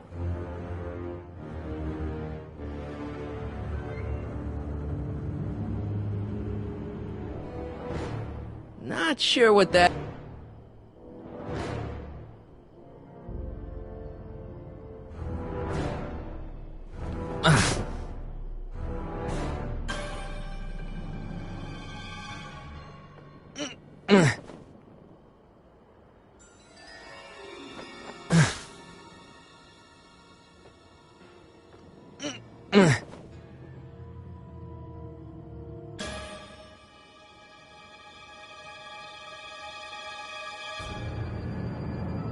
Not sure what that... Mary Pickford?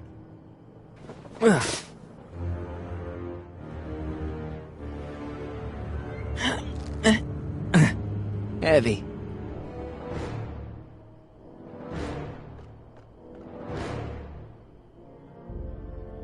I can't reach it, and even if I could knock it down, Edna'd be free to torch the place.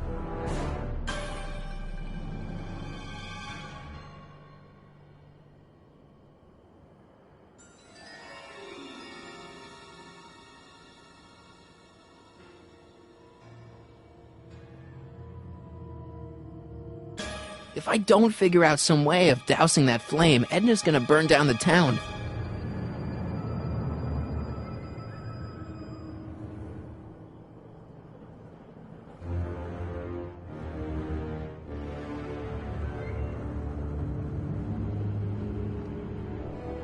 Why are you dressed like that? I wasn't planning on visiting the 19th century today. And I wasn't planning on shooting a couple of lunatics today. Going down. Looks like your torch is getting a little dim there, Miss Pickford. It's still hot enough to bring down this little bit of Gomorrah, Tannen.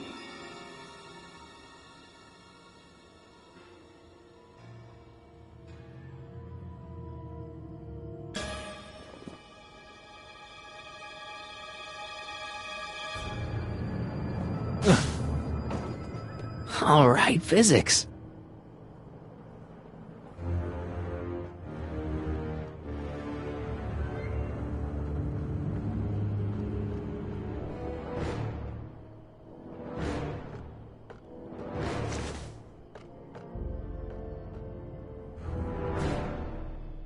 Are you here to haul me back to 1931 for my supposed crimes? Or is there some sort of time court for that kind of thing? Time court? What in the name of Ulysses S. Grant is she talking about?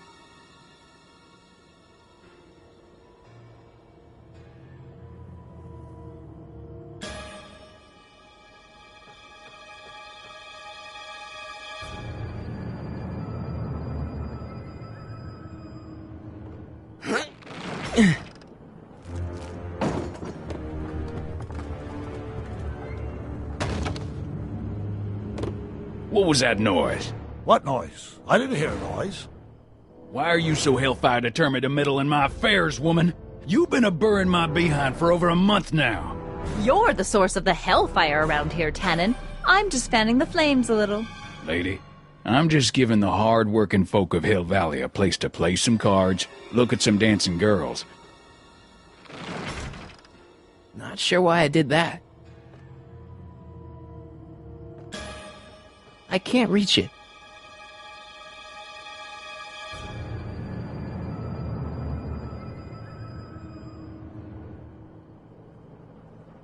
Well, there's a sandbag over Tannen's head. I wonder if I can get something over Edna's torch.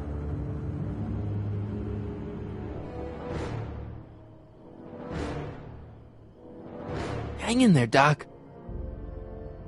I gotta find some way to snuff out Edna's torch without getting her and Doc killed.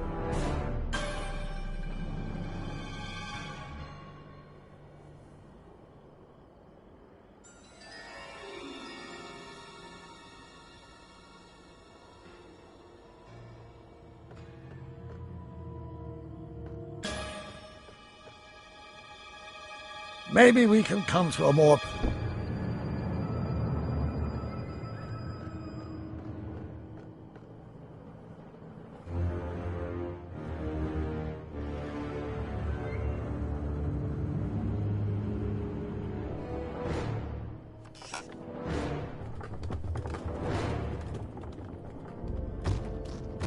Okay, that was lucky. Won't be long now. We'll just see.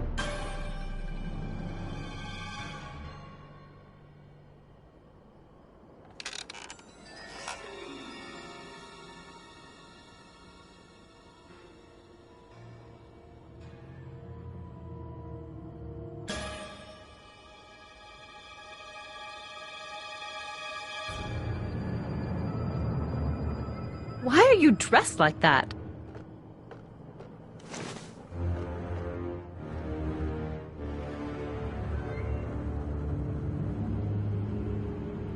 Come on. Got any last words? I'll see you in hell, Tannen. You first, lady. Come on, you son of a... Ha! What the frog? Who the hell are you? I'm the diversion, butthead.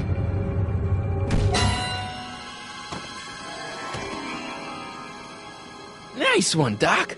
Don't tell Clara. She thinks Fisticuffs set a bad example for the boys. Now, where's Edna? Doc, she's gone. Edna's DeLorean. We've got to stop her before she hits 88 miles per hour. Come on! Nothing to be worried about. You're a smart woman with a strong moral compass. You just need to think your way out of it. Oh, fudge!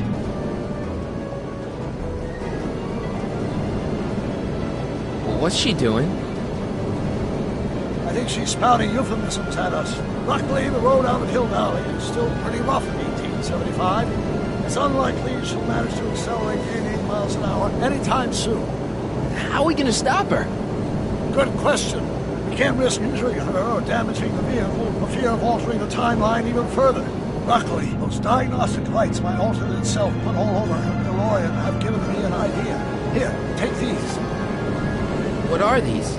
Flux synchronization modules. How do they work? I generally use them for maintenance purposes. We might be able to use them to sync up with the alternate DeLorean's diagnostic modules, thus making it possible to link both sets of time circuits and override the time destination of the alternate DeLorean. At least that's the theory, anyway. That's a great plan, I think. Best of all, we won't need to weld the modules to the frame. snap them over the diagnostic lights. Wait a minute, Doc. You want me to go out there? How the heck am I supposed to do that? Good question. Let me think. Aha! A hoverboard! It saved our hides a few times before, so it seemed like the appropriate tool to bring along for the job. Sweet!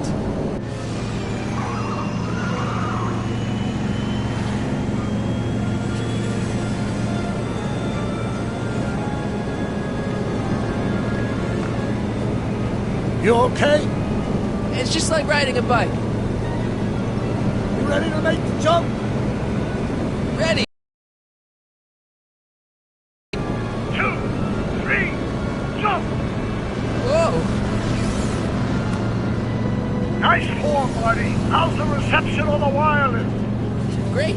Where'd you get these? From Bird's cache of 21st century video game consoles. Now remember, all you've got to do is attach the fluxing modules to those diagnostic lights. Will do, Doc.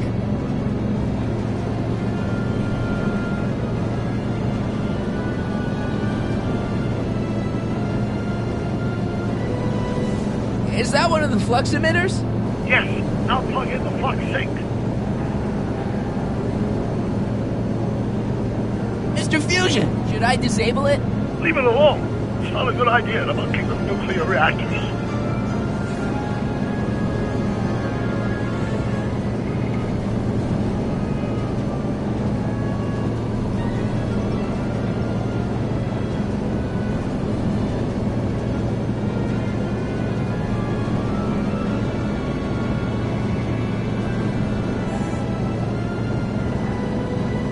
It's one of the flux emitters.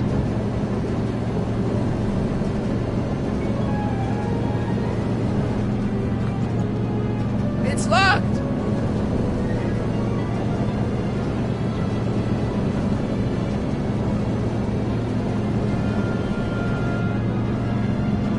Oh! Get off!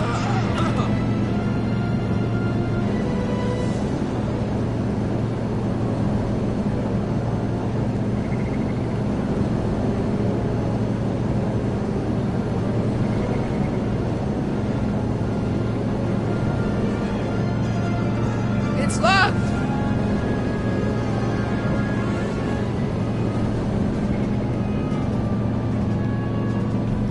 Is this the starboard flux emitter? Yes, now plug in the flux sync. It's one of the flux emitters.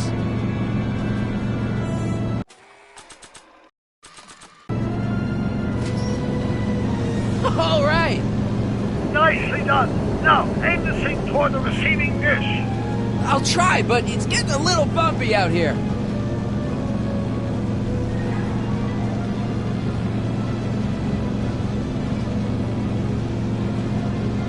I already put a flux override here.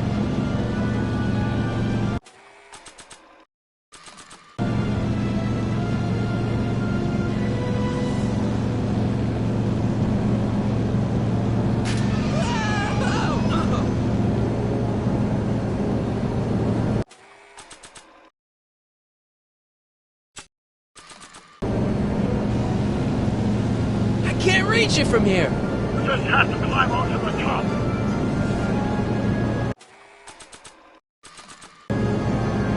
Not sure what that...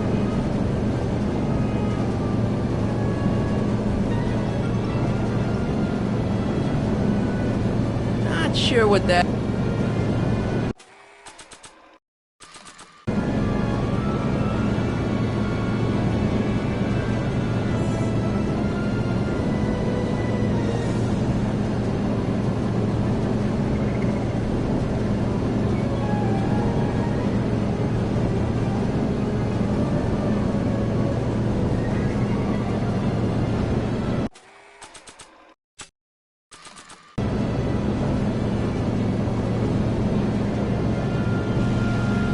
I can't reach it from here.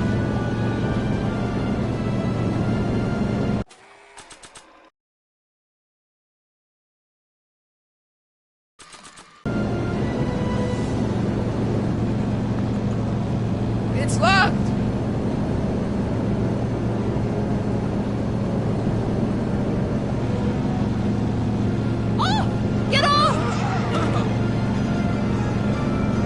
can't sneak past the rearview mirror.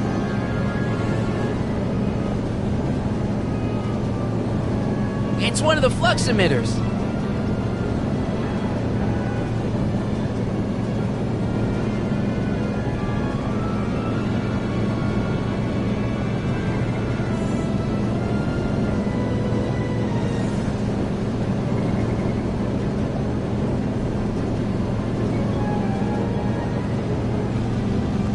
It's locked.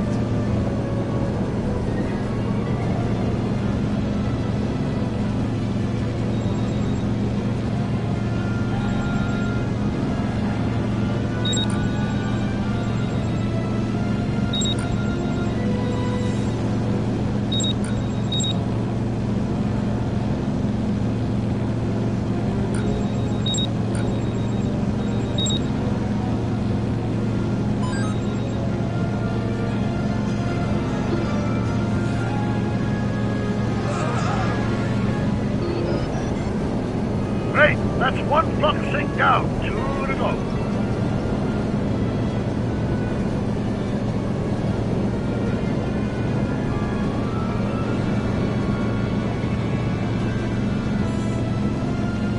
I better not touch it now that it's synced.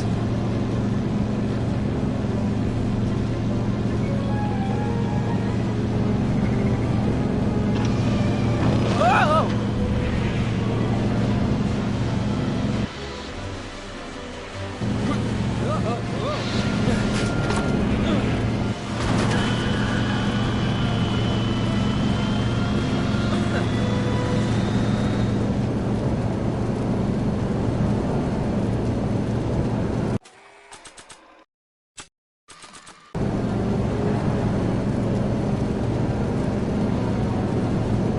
Not sure what that...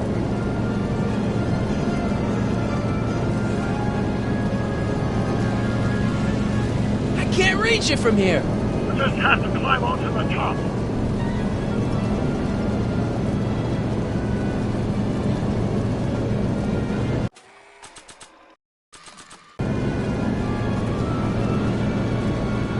Mr. Fusion's belching flames. Yes, that's unfortunate. I'd stay out of them if I were you.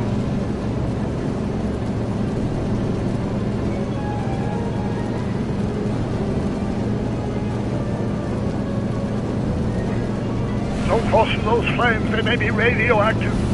I don't even like crossing through normal flames.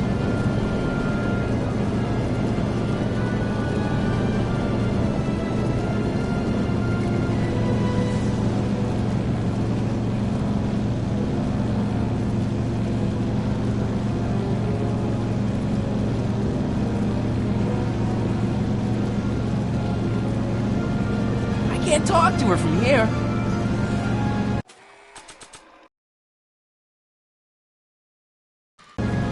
Not sure what that...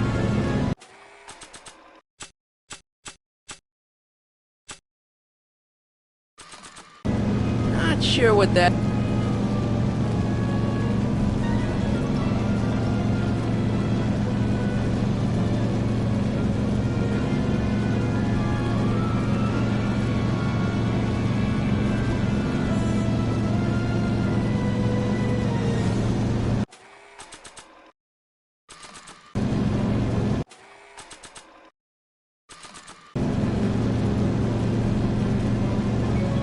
Not sure what that...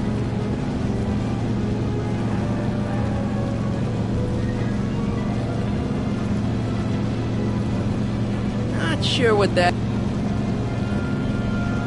Not sure what that...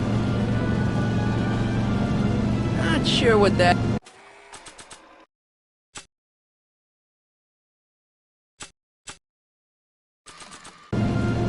Not sure what that...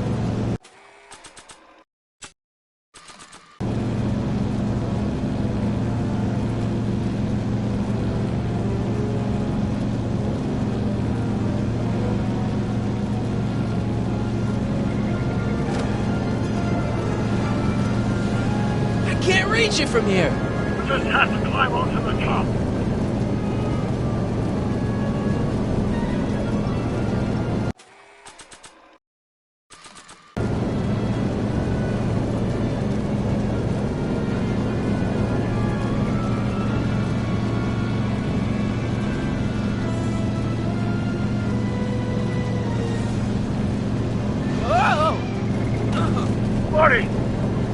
okay. I'm okay.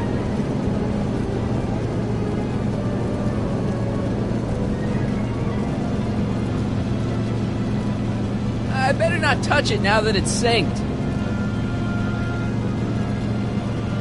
It's one of the flux emitters.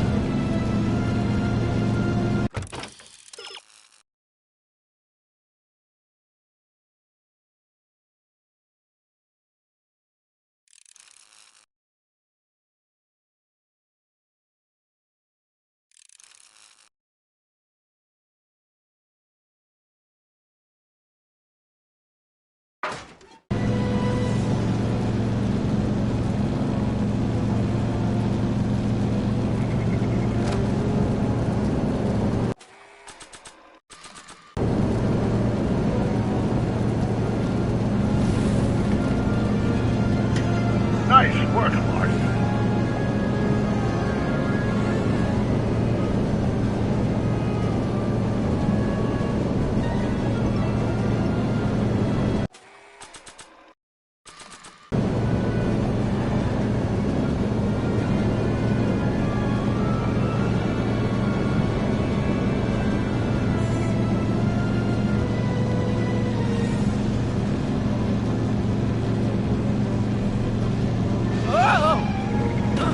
Careful, Marty. Don't worry, I got it.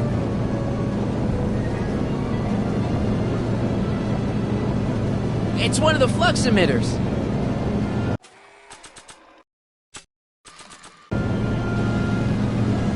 I can't reach it from here. You just have to climb onto the top.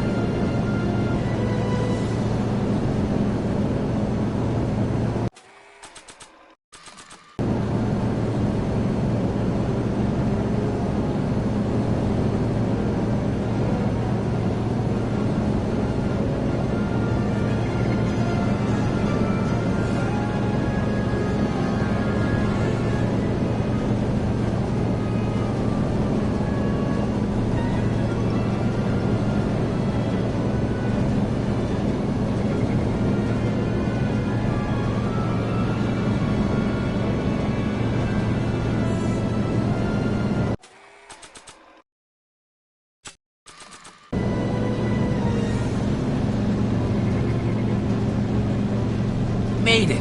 Excellent. Now let's get that flux override module before she starts making life difficult. Like she's been making it easy up till now? Well, here goes nothing, Doc. Whoa! Perfect! Now, aim the flux sink towards the receiving dish on my DeLorean. Receiving dish. Check!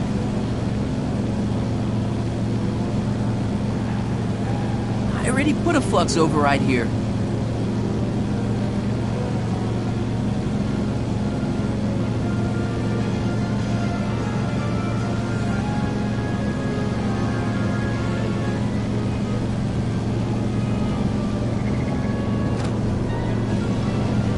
Can't reach it from here.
My car, you hooligan!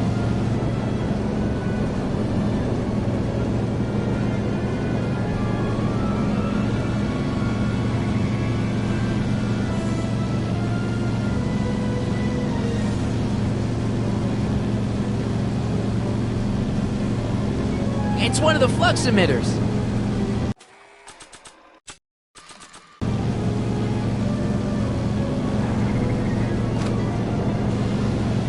I can't reach it from here.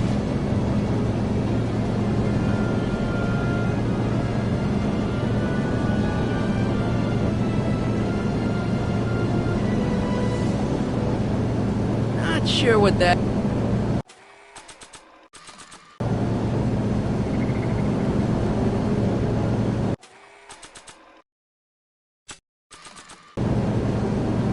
Not sure what that...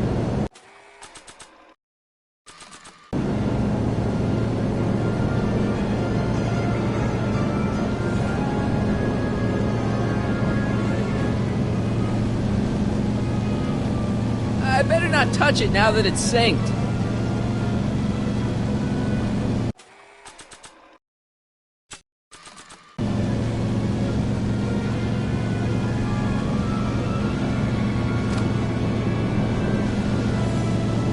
I can't reach it from here. You just have to climb onto the top.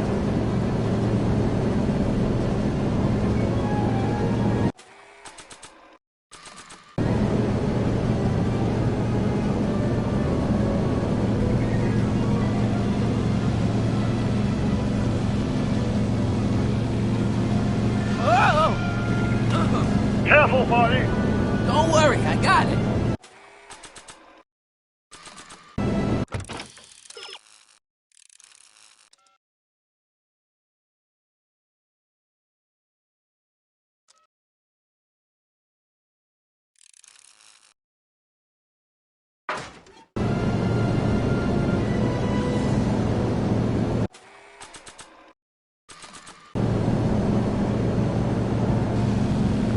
It's locked!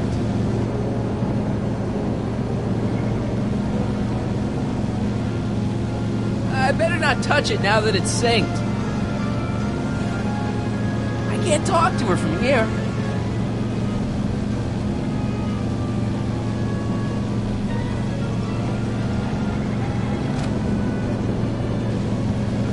It's locked!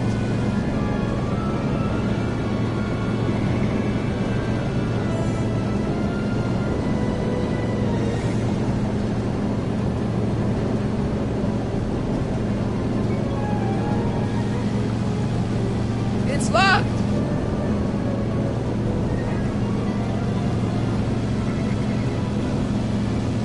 I better not touch it now that it's synced.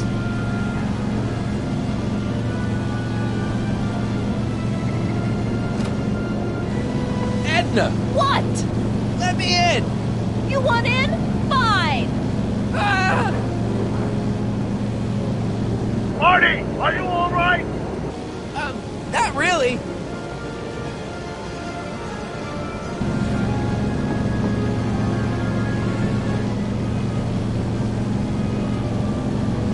What? Pull over! No! You're in a lot of danger! So are you! Give it up! You first! Give it up! You first! Whoa! Excellent, Marty. Now that you're on top of the DeLorean, you can attach the flux sink to the overhead flux emitter. It's great, Doc!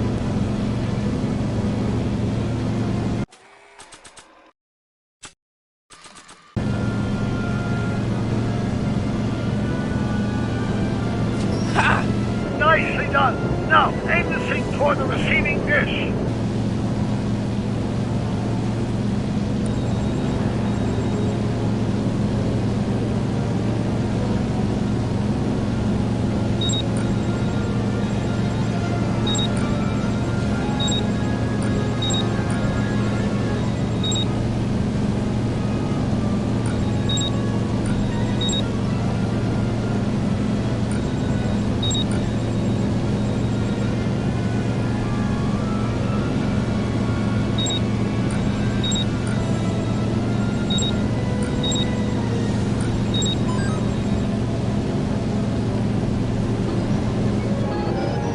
That's it.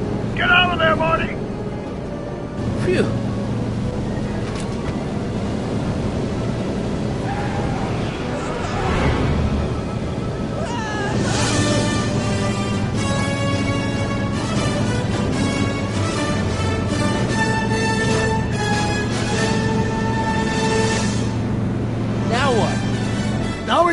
control of Edna's DeLorean with the flux synchronizers, and that's strange.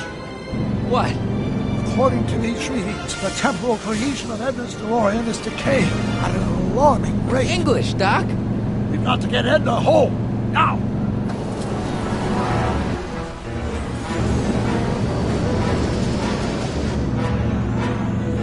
Hold on!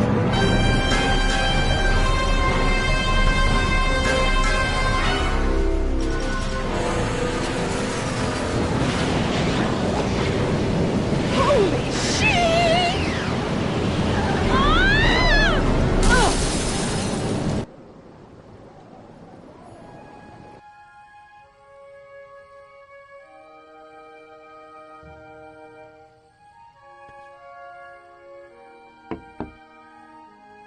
Parker?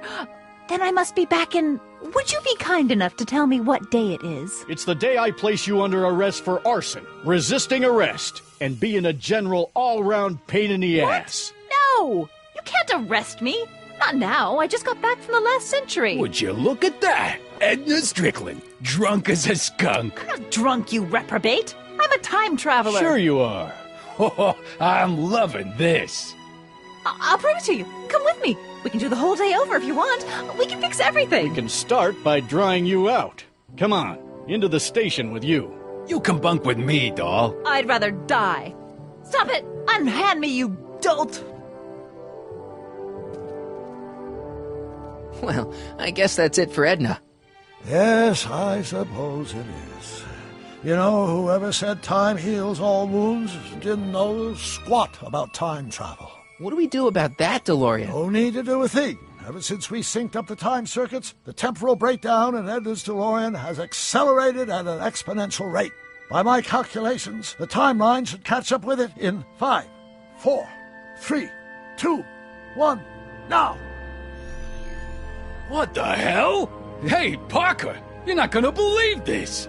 See? What did I say? Ready to go home? Wait, Doc, the timeline's not fixed yet. Look.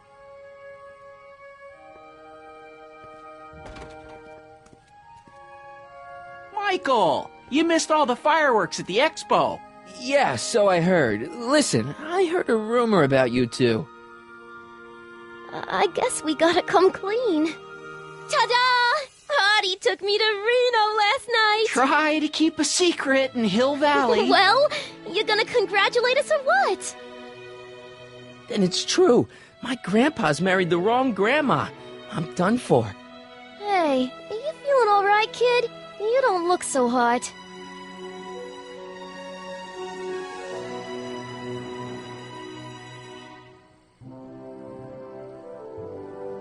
Artie, you can't do this. You're not supposed to get married for another 5 years.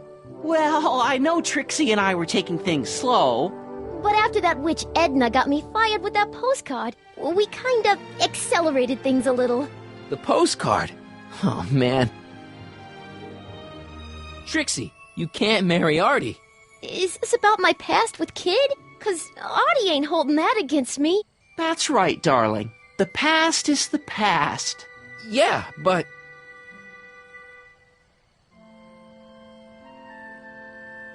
Can you see through me? Nope, never could figure you out. I thought you'd be thrilled for us. You don't understand. You're supposed to marry Sylvia Miskin. But I did marry Sylvia Miskin. What? You didn't think my real name was Trixie Trotter, did ya? Don't feel too bad. It was kind of a surprise to me, too. Wait a minute, you're Grandma Sylvie? Grandma? Hey, how old do you think I am, kiddo? But you're so skinny and blonde and... Yeah, it's amazing. Oh my God, I've seen you naked. You're Sylvia? You okay, pal? Yeah, I'm fine. Great. You kids go off and have yourself a wonderful honeymoon. And don't worry about your dad, Artie. I'm sure he'll come around. Come around to what? To approving your marriage. You seem kind of mad about it back at the high school. Well, that was before I got a look at her. Besides, as my dear old father Seamus used to say, no sense in getting riled up over something I can't do nothing about. And honestly, now that I met her, I can't imagine a better daughter-in-law than the charming Miss Sylvia here. Aw, thank you, Dad.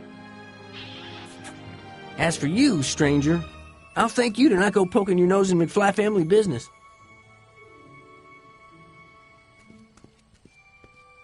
It's been a pleasure, Agent Corleone. See you in the funny papers, Mikey. Goodbye, Grandma. You know, I took some pictures of Trixie in 1931. Hey, that's my grandma you're talking about.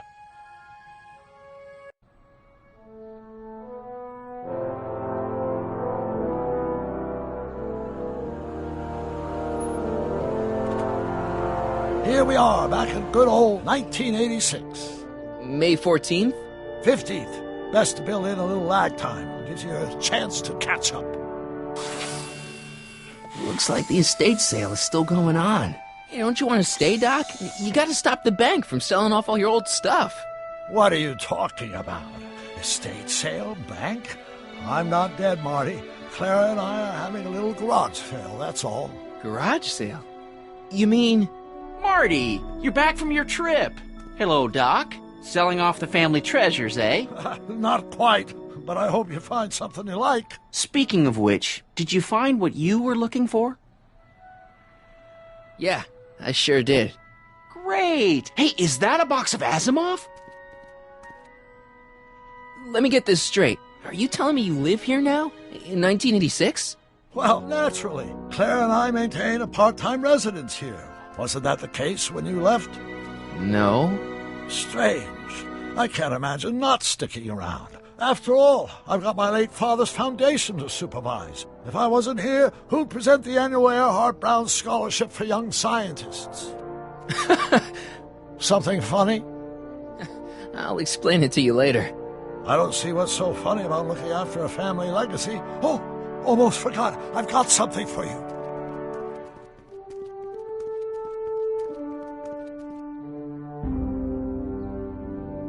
Happy graduation. Graduation? But that's not for another... The McFlys of Hill Valley.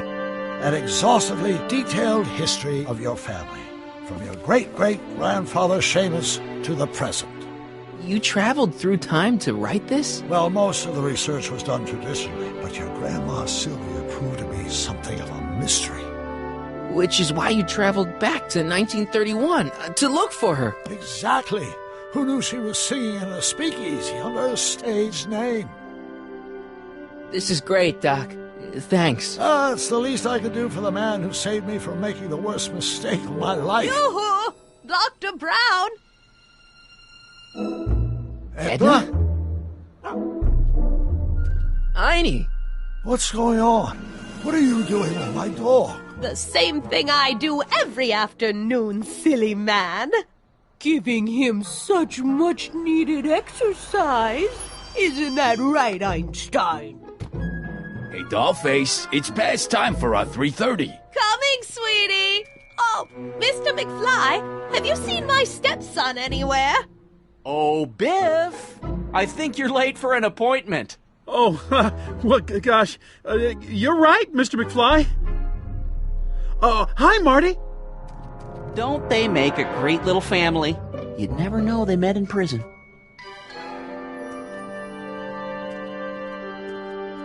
Don't say anything. Let's just walk quietly into the lab and hope there are no more surprises.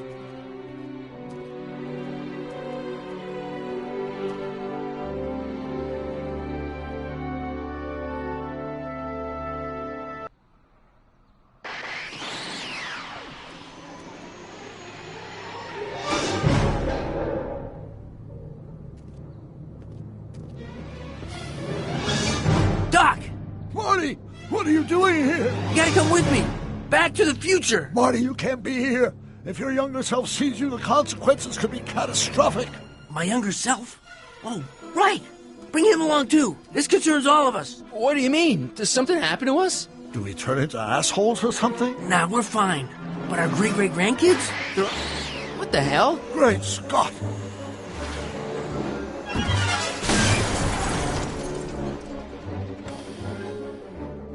Doc, you gotta come back with me.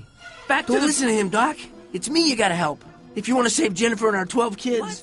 That timeline was overwritten 5 jumps back. Doc, how can there be 2 more of me here? I have no idea. By all rights, a space-time continuum should be tearing apart like a cheap dish rag right now. It already is.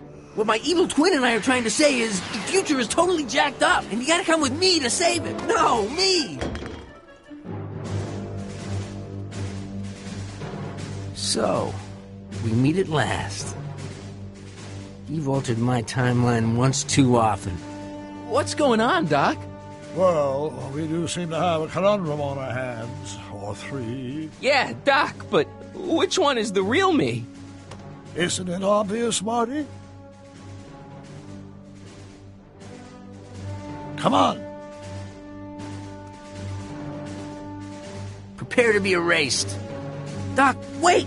What about the space-time continuum? Yeah, what about my future? And mine? The future can wait. We've got a present to catch up with.